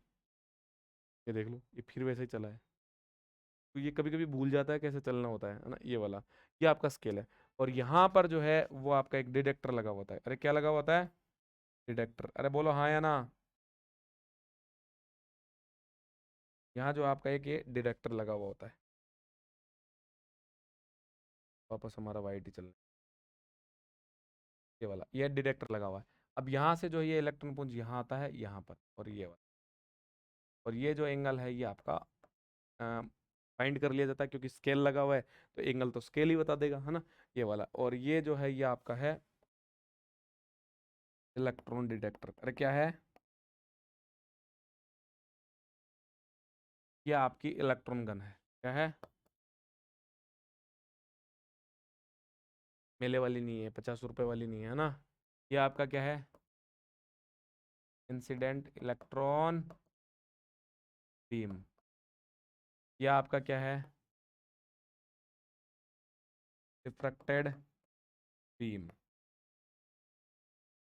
और ओह, ये क्या है आपका? स्केल। सही है। ये आपका एक्सपेरिमेंटल सेटअप होता है। अब ये आपका एक्सपेरिमेंटल सेटअप होता है, तो यहाँ से जो है वो आपके इलेक्ट्रॉन निकलते हैं। वोल्टेज है तो आपका इसके अंदर कुछ ऐसा मटेरियल रखा जाता है जिससे इलेक्ट्रॉन आपके निकले हों। और इस वोल्टेज को जो थोड़ा थोड़ा बढ़ाया जाता है, वोल्टेज थोड़ा हाई रखा जाता है। और यहाँ से इलेक्ट्रॉन जो है वो निकलता है। और इलेक्ट्रॉन जब निकलने शुरू होते हैं तो एक के बाद एक, एक के बाद एक, तो ऐसा एक बीम बन जाता है। अरे क्या बन जाता है? बीम। और वो जो है वो सीधे हो जाए, एक ही लाइन में अरेंज हो जाए, इसलिए यहाँ पर स्लिट्स लगी हुई होती है। अरे ये क्या है? ये क्या है? स्लिट। ये आपका। और यहाँ से जो है ये निकल क्रिस्टल पे गिरता है। निकल के क्रिस्टल पे जैसे ही आपतित होता है, यहाँ से जो है ये डिफ्रैक्टेड हो जाता है, विवर्तित हो जाता है। अरे क्या हो जाता है? विवर्तित। और यहाँ से जो है इसका एंगल जो है ये मेजर कर लिया जाता है। और ये जो है यहाँ पर जो है इसको बाद में यहाँ पर डिटेक्टर में जो है डिटेक्ट कर लिया जाता है। फिर ये देखा जाता है कि जो ये आपकी जो वेव, जो ये डिटेक्टेड डिफ्रैक्टेड जो बीम है, इसकी इंटेंसिटी कितने एंगल पे और कितने वोल्टेज पे क्या है? मैक्सिमम है। अरे कितने कितने वोल्टेज और कितने पे उस पे क्या है? मैक्सिमम है। फिर ये जो निकल का क्रिस्टल है, तो ये आपका सॉलिड का मटेरियल है। अरे सॉलिड ही तो है एक प्रकार से। तो आपका ब्रेक की इक्वेशन आपने पढ़ी है, वहां से देखो, 2d sin थीटा बराबर एन लेमडा। तो वहां से जो है थीटा अगर अपने पास आ जाए, थीटा अपने पास आ जाए, और डी क्या होती है? निकल क्रिस्टल के बीच की दूरी। तो वो यहाँ से निकल क्रिस्टल के बारे में अपने को पता होगा थोड़ा बहुत। और अगर कैलकुलेट करें तो कुछ लेमडा का मान कैलकुलेट कर सकते हैं। अरे कर सकते हैं, नहीं कर सकते? और पहले उच्चिष्ट के लिए यानी कि प्रथम मैक्सिमा के लिए एन का मान 1 कर लेंगे, और अपन लेमडा का मान कैलकुलेट कर सकते हैं। एक तो ये तरीका। दूसरा, यहाँ जिस वोल्टेज पे जितना वो आएगी, यहाँ मान लो कि 54 वोल्ट पे, वैसे फिक्स है 54 वोल्ट पे ही आती है। जैसे 54 वोल्ट पे मान लो कि ये मैक्सिमम आ रहा है, तो 54 वोल्ट पे, और ये है क्या? इलेक्ट्रॉन। तो इलेक्ट्रॉन वाला फॉर्मूला हम काम में लेके, और जो वोल्टेज की जगह 54 रख दें, तो फिर एक वो आ जाएगी लेमडा। तो दोनों लेमडा को हम आपस में कंपैरिजन करें और दोनों का मान अगर एक जैसा आता है, तो इसका मतलब हम बोल सकते हैं ना कि ये एक्सपेरिमेंट अच्छा था, और इसने जो ये प्रूफ करना था वो प्रूफ हो चुका है। अरे हाँ या ना? तो पूरी कहानी समझ गए ना मोटी मोटी तुम, क्या है ना। तो ये आप एक बार थोड़ा डायग्राम उतारो। आप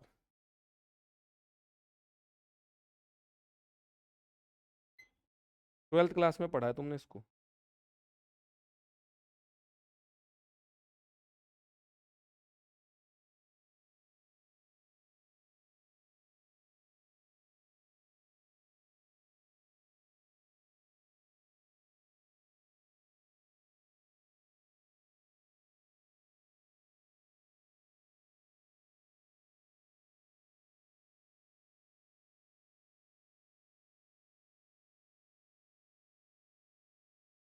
अच्छा देखो, एग्जाम में मैं अभी तुम्हें ये बातें नहीं लिखा रहा हूँ, देखो।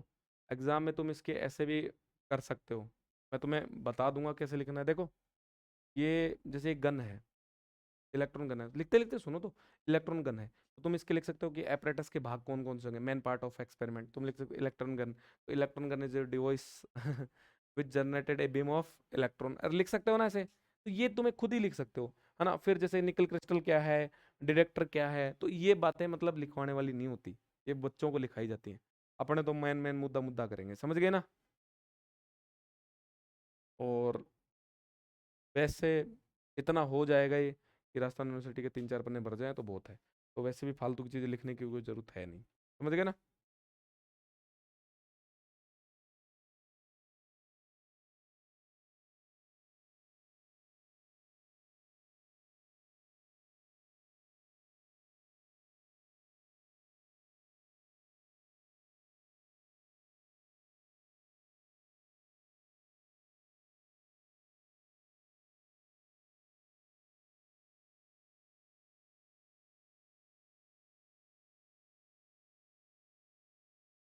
बता देना उतर जाए तब, है ना, तब आगे चल पड़ेंगे।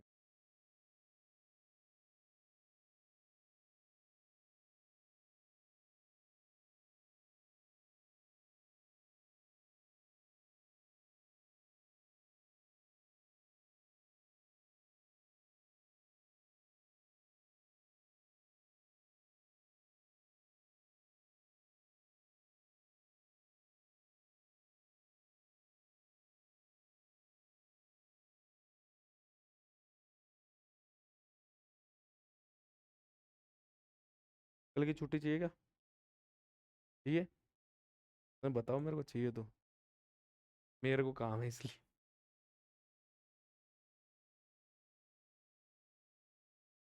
बोलो छुट्टी मत दिया करो, फिर आप एक दिन में ही निकालते हो पूरा है।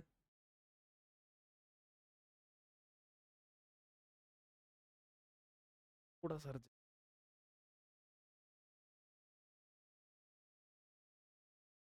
में ये आपको ग्रुप में बता दिया जाएगा, कोशिश करेंगे कि ना की जाए, बट एज पर शेड्यूल करनी ही पड़ेगी शायद, मुझे ऐसा लग रहा है। क्या मैं सही हूँ यहाँ पे?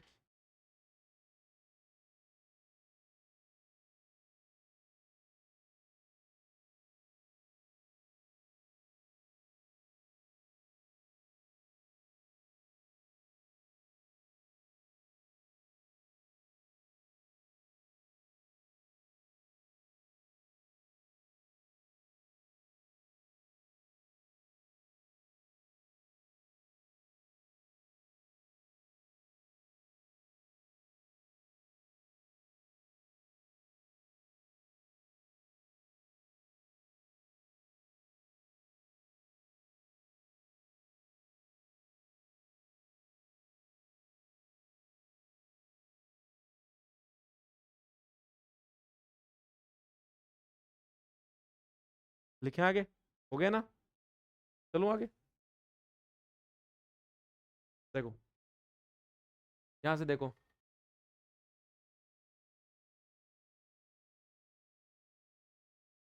De Broglie performed A experiment to explain wave nature of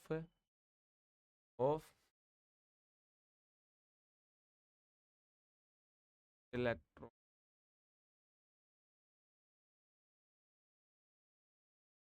है ना। और वो आपका क्या है, जर्मन डेविएशन का ये आपका प्रयोग, वेव नेचर है, ध्यान दो मैंने पार्टिकल नहीं लिखा है, पार्टिकल नेचर अलग है, समझ गए ना। ये वेव नेचर कई बार एग्जाम में यही पूछ लिया, आर यू में नहीं, कंपटीशन वाला में, जर्मन डेविएशन का जो प्रयोग है वो किस प्रकृति के लिए किया गया था, तो वेव नेचर, क्योंकि पार्टिकल की कैसी ड्यूलिटी होती है,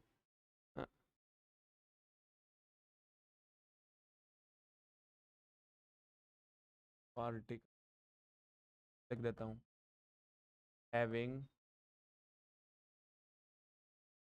ड्यूल नेचर, समझ गए ना। अच्छा ये फिर आप ऐसे बोलो कि सर अगर हर प्रकार की जैसे वेव है अगर उसकी ड्यूल नेचर होती है, तो जो क्रिकेट की बॉल है, मेरी बात सुनो ऊपर देख के, क्रिकेट की जो बॉल है वो भी तो कोई फेंक ही रहा होता है, अरे कोई फेंक ही रहा होता है, तो उसके साथ भी तो एक वेव होनी चाहिए ना, अरे होनी चाहिए नहीं होनी चाहिए, और वो वेव तो फिर उसका पार्टिकल नेचर तो खुद है ही, और वेव भी होनी चाहिए भैया, ऐसा तो आप बोल ही रहे हो, और वो भी एक पार्टिकल ही तो है। अरे हाँ या ना? तो क्या ये मेरा कथन सत्य है? ये हिमांशु बताएगा, नहीं बताएगा? हाँ। अरे फिर वहीं अटक गया तू, किस्सा बच्चा है तू। यहाँ देख, वेवलेंथ के लिए होता है लैम्डा बराबर ये एच बाई पी, लैम्डा बराबर आपका एच बाई एम वी। समझे नहीं समझे? अगर मैंने बोल दूं मैं क्रिकेट की बॉल मैं फेंक रहा हूँ, तो मैं कितने मीटर पर सेकंड की रफ्तार से फेंक सकता हूँ? कितना? क्रिकेटर कितने की स्पीड से फेंकते हैं? मान लो कि 100 लगा लो अपना, तो है ना, 100 मीटर पर सेकंड। इससे ज्यादा तो है ना, 200 फेंक लेते होंगे क्रिकेटर, इससे ज्यादा तो नहीं फेंक पा रहे होंगे ना। बस मशीन से फेंकोगे तो 1000 मान लो, इससे ज्यादा थोड़ी। मास कितना है बॉल का? तो बॉल कम से कम 100 ग्राम की तो होती होगी, अरे 100 ग्राम की तो होती है ना? हमारे जो घर पे बॉल होती है ना, वो आधा आधा किलो की भी होती है, पूछो क्यों? हम जांगीड़ है ना, लोहे की होती है हमारे, है ना? 100 ग्राम, ठीक है। तो ये कितना हो गया?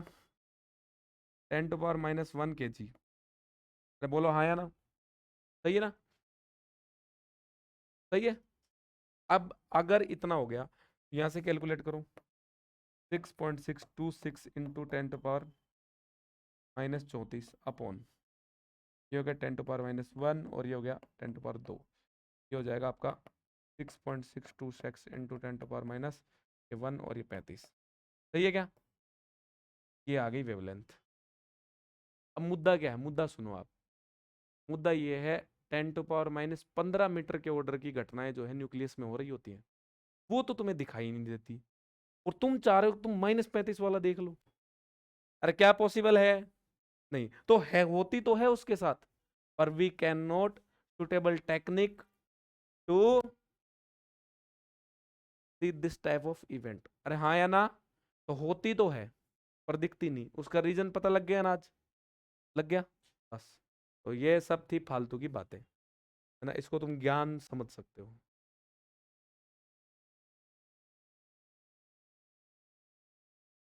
जब तुम कभी पढ़ाओगे, तुमसे बच्चा पूछ ले, तो तुम क्या बताओगे? बोलोगे हमें नहीं पता, हम क्रिकेट नहीं खेल।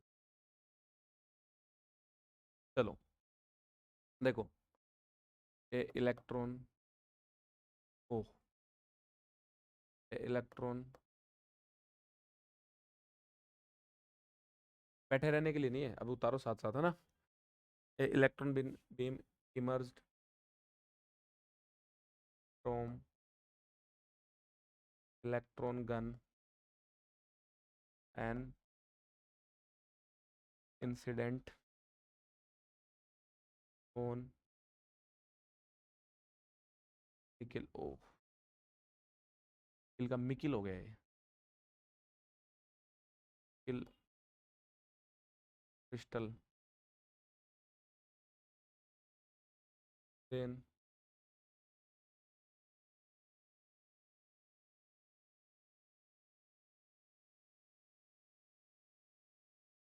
इट रिफ्रैक्टेड एट एंगल पाई,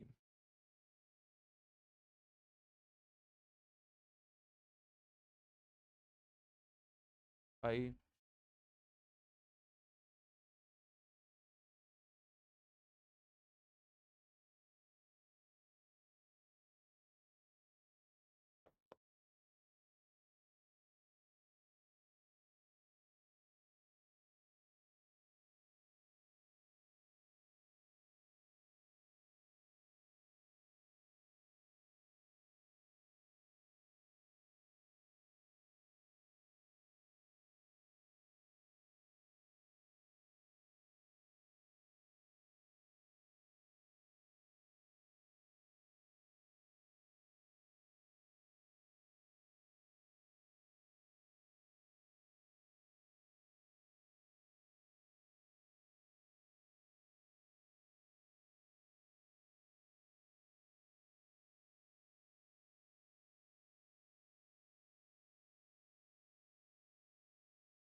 आगे चलें। देखो ये वाली ये वाली बात यहाँ तक हो गई है ना। फिर मैं लिखूं inter atomic distance of nickel crystal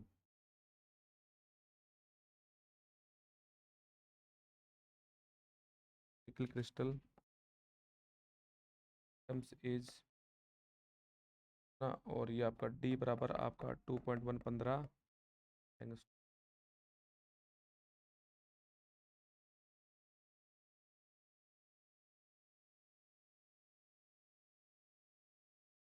ये आपकी वो निकल क्रिस्टल क्या होता है डी।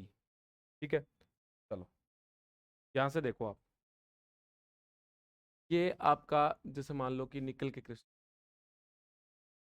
अब थोड़ी सुंदर सी पेंटिंग करूंगा मैं कर लूँ ना, तुम मना करोगे तो भी मैं करूंगा।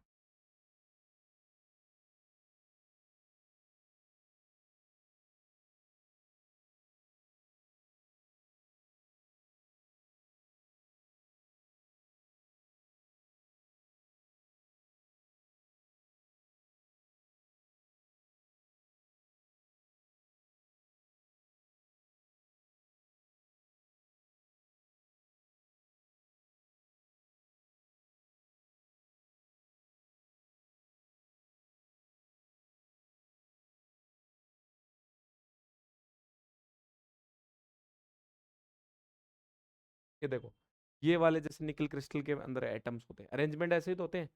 अरे बीसीसी एफसीसी ऐसे ही तो होते हैं, है ना ये वाले। अब यहाँ से देखो आपका जो है, ये मान लो कि ये जो है निकल क्रिस्टल से ये जैसे वेव इंसिडेंट और ये वो, अरे हाँ या ना, और ये हो गया आपकी डिफ्रेक्टेड। अरे बोलो यही तो एंगल है वो फाई, अरे यही तो एंगल है वो फाई, सही है ना ये वाला। अब यहाँ से देखो,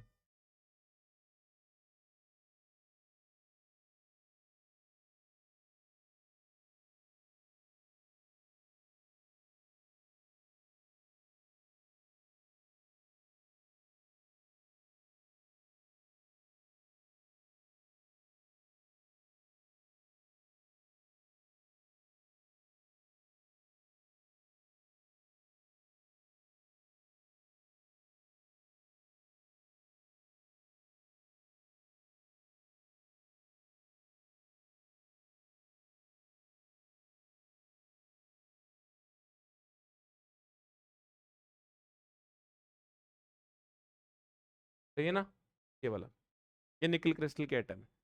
ये जो इन दोनों के बीच की जो डिस्टेंस है वो ऐसे हर पार्टिकल वो डी है ना, स्मॉल डी डिस्टेंस ये वाली आपका। यहाँ से अगर देखो तुम, यहाँ से अगर इसको मैं यहाँ से मिला दूं ऐसे, तो एक चीज समझते हो तुम कि यहाँ से ये डी है, और ये जो एंगल है ये वाला आपका, ये वाला ये वाला, ये मान लो मैं थीटा बोल दूं, ये वाला आपका एंगल जो है वो आपका थीटा है। तो ये देखो ये टोटल कितना है, 90 है ना, टोटल 90 है। अगर मैं यहाँ से देखो एक और, जैसे यहाँ से एक छोटा सा और निकाल दूं ऐसे, तो ये कितना हो जाएगा 5/2। अरे बोलो हाँ या ना, और ये भी कितना हो जाएगा 5/, और ये आपस में परपेंडिकुलर है, अरे है नहीं है, ये वाला एक तो ये और ये आपस में परपेंडिकुलर है ना, 90 90 हो गया ना। और इसी एंगल को मैं बोल दूं ये कंप्लीट एंगल ही आपका क्या है थीटा, ये कंप्लीट एंगल ही क्या है थीटा, है ना। तो एक इक्वेशन जो लास्ट में जो बनती है वो आपकी बनती है कि थीटा इज इक्वल्स टू क्या हो जाएगा 90 माइनस आपका 5/2। अरे बोलो हाँ या ना, सही है। और यहाँ से देखो, यहाँ से ये एंगल आपका 5/2, तो इसको जैसे ऐसे आगे बढ़ाऊं, ऐसे ये वाला, ये एंगल आपका 5/2, तो ये एंगल भी आपका क्या हो जाएगा, जैसे ये यहाँ से 5/2 है तो इसको ऐसे आगे बढ़ाया, तो ये आपका जैसे 5 ये पूरा 5 है, तो ये 90 - 5 आगे बढ़ाऊंगा, 90 - 5, ये 90 - 5 है, तो यहाँ से ऐसे आगे बढ़ाऊँ, और फिर आपका अगर यहाँ पे एक और लगाऊं तो ये वापस 90, तो ऐसे करूंगा तो ये 5/2 का एक वापस से आ जाएगा। तो ये जो मान है आपका ये वाला, इंटर इंटर एटॉमिक जो डिस्टेंस है ये वाली आपकी, 1 मिनट ये वाली, तो जो इसकी वाली जो ये डी है वो आ जाएगा कैपिटल डी का, जैसे स्मॉल डी जो है वो आ जाएगा कैपिटल डी का साइन, ये जो है इसको कैपिटल डी बोल दूँ, है ना। तो ये जो डी है आपका वो आ जाएगा डी बराबर आपका साइन, सॉरी, डी बराबर डी साइन 5/2, जैसा अपन उसमें कैलकुलेट करते हैं। अरे उसमें कैलकुलेट करते हैं ना अपन, लगा के, है ना, कि साइन कोस लगा के अपन करते हैं, साइन लगाएंगे तो फिर अपन, जैसे मान लो कि यहाँ पे एंगल 5/2 बन जाए ये वाला, तो जैसे इसको मिलाएंगे अपन, ये वाला, ये वाला आपका, ये तो हो जाएगा आपका एक एंगल, जैसे ये तो आपका डी हो गया, वो आपका स्मॉल डी हो गया, फिर दोनों को जो साइन निकालेंगे तो ऐसे होता है ना, ये वाले। तो ये दो आपको रिलेशन इससे बनते हैं। ये डायग्राम में अभी स्पष्ट नहीं हो पा रहे, क्योंकि एक्चुअल में क्या है कि ये डायग्राम थोड़ा कॉम्प्लिकेटेड हो जाता है। तो आपको यहाँ तो ये समझना होता है कि अपने को जो है ये वाला एंगल मांगता है, ये वाला चाहिए, तो कितना, ये टोटल 90, तो 90 माइनस, ये आपका थीटा बोलते हैं इसको, आपका ये वाला क्या बोलता हूँ मैं, थीटा। तो ये वाला कितना हो जाएगा आपका, ये आपका कंप्लीट 90 है, 90 में से 5/2 चला गया। अब ये जो आपका जो डी है, ये वाला स्मॉल डी, ये जो चाहिए होता है, तो ये देखो ये 5/2, ये ऐसे, और यहाँ से अगर ये लंब डाल दूं यहाँ से, तो ये भी 5/2। देखो मैं करने की कोशिश करता हूँ थोड़ा सा, ये भी कितना आपका 5/2, अरे हाँ या ना, ये भी आपका 5/2। अब ये 5/2 और ये भी 5/2, और जो ये आपके जो है, यहाँ से अगर मैंने साइन 5/2 निकालना हो मेरे को, ये साइन 5/2, जैसे ये तो आपका 90 हो ही जाएगा, ये वाला। अगर मुझे यहाँ से साइन 5/2 निकालना हो, तो कैसे निकलेगा साइन 5/2, लंब बट्टा कर्ण, अरे बोलो हाँ या ना, क्या मैं, एम आई राइट।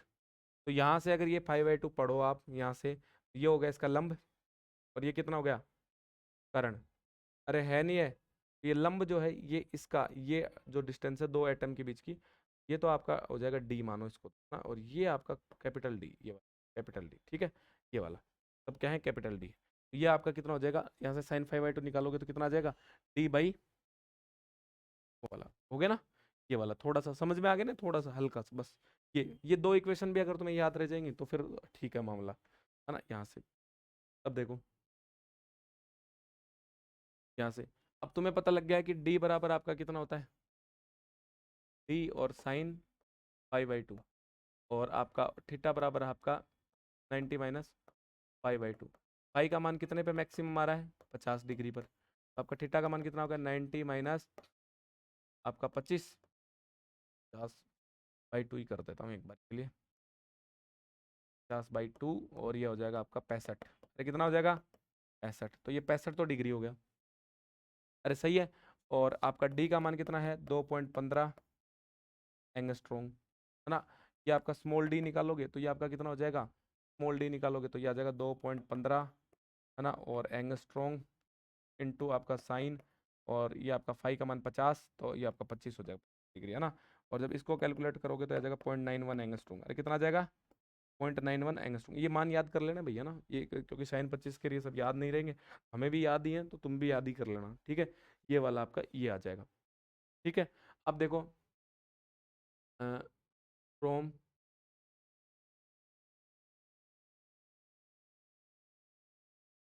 देख लो, है ना। या फिर आप बोल सकते हो कि निकल क्रिस्टल पे जो आपका जो ये डिफ्रैक्शन होता है वो आपका एक्सरे डिफ्रैक्शन जैसा ही होता है, ये बात लिखाऊं क्या, ना। तो फिर ब्रेक लो तभी तो लगेगा, है ना, ये ब्रेक लो। तो ये आपका आप जानते हो कि आपका n 2d साइन थीटा बराबर क्या होता है, n लैम्डा, अरे हाँ या ना।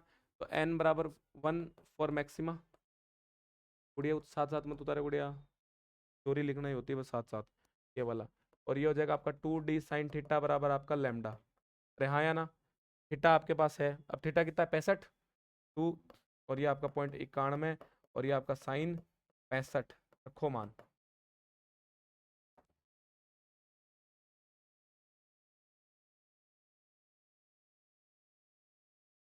ये वाला। और अगर ये सब आप कैलकुलेट करोगे तो ये आपका मान आएगा 1.65 एंगस्ट्रोम, ये वाला। एक बार ये छापो, ये लिख लिया, फटाफट लिखो।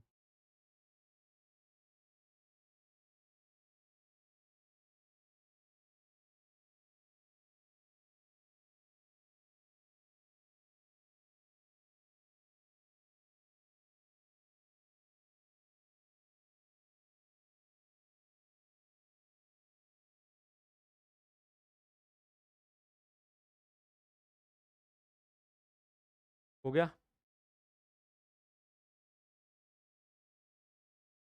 कर लिया? चलो, ये डायग्राम ये हाथ में उतार लेना। ये पहले एक काम करो, उतार लो इसको, लाइट वाइट का कोई भरोसा, उतार लो।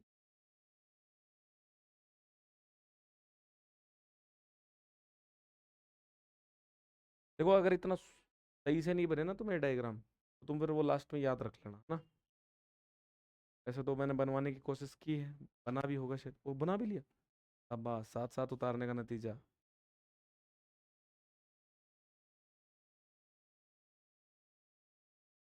हेलो हेलो, आवाज तो आ रही ना?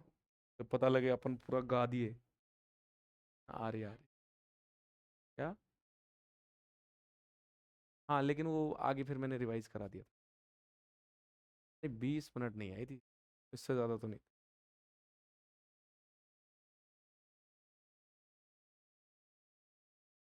लाइव लेने में मजा तो नहीं आता, नहीं आता ना?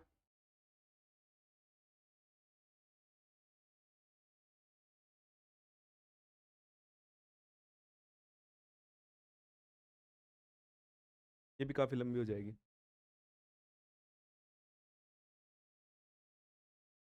चले आगे। देखो, ये आपका, ये वाला ये उतार लेना बाद में, रुको एक बार, मैं और लिख देता हूँ। है ना, ये हो गया आपका। तो ये आपका इतना एंगस्ट्रॉन्ग आ रहा है ना? पर देखो, है ना, और इलेक्ट्रॉन, आपका लैम्डा कितना होता है? 12.27। अरे, ये तो लिखवा दिया ना अब तो मैंने, क्यों रटने हैं इनको, डायरेक्ट लिखो। ये वाला। और वी का मान कितना है? 54 वोल्ट। लैम्डा का मान कितना आ जाएगा? 12.27, 10⁻⁻10, आपका √54। मान कितना आ जाएगा? 1.67 एंगस्ट्रॉम। क्या दोनों मान देखो लगभग सेम सही है क्या? अरे सेम सही है ना? तो इसका मतलब क्या है? तो practical value of electron wavelength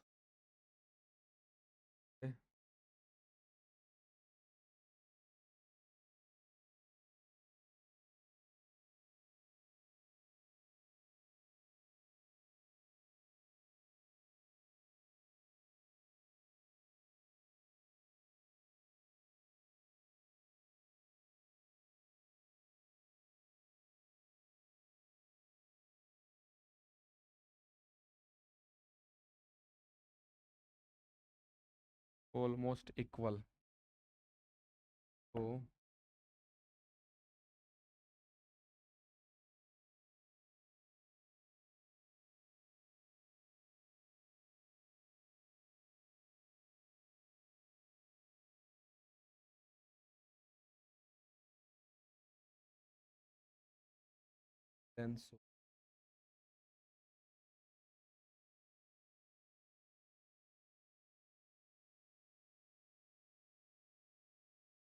evidence of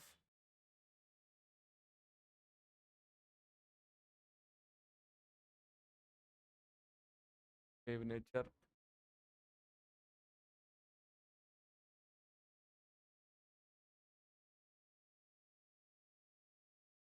low छापो।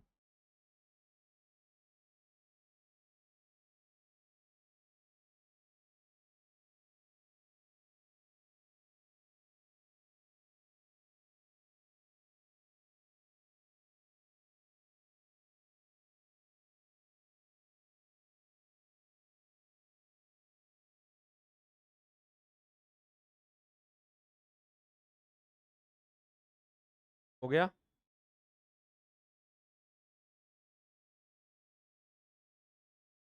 चलें आगे।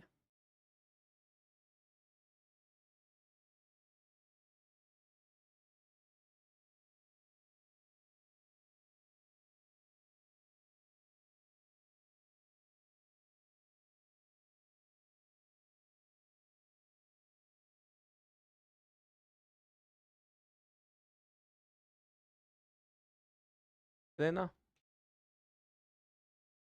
क्यों?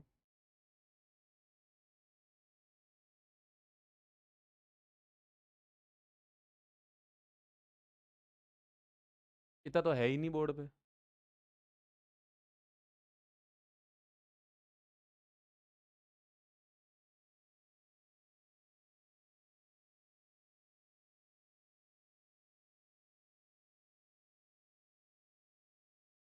तो छापो।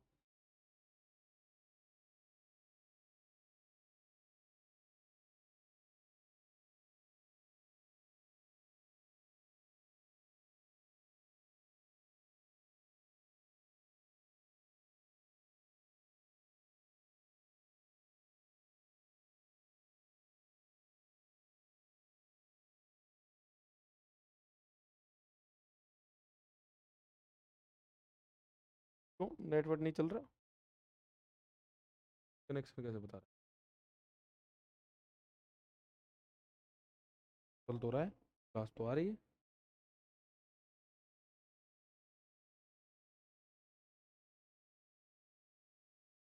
हाँ पागल हो गए।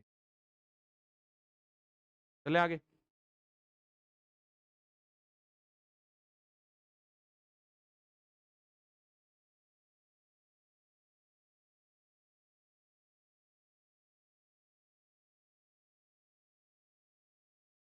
तो क्या बोलते हो, आज कॉम्पटन के उनके न्यूमेरिकल और करा दे? ऐसा क्यों?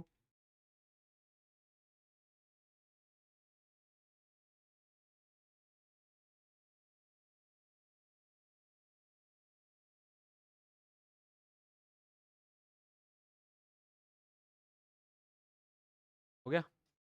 तो ये लाइन और लिख लो एक। इस- ये इतना सही लिख, बढ़ा दे फिर।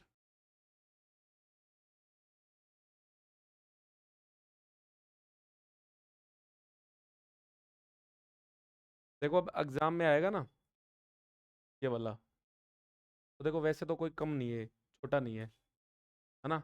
ये देखो, नहीं है ना, खूब बड़ा है।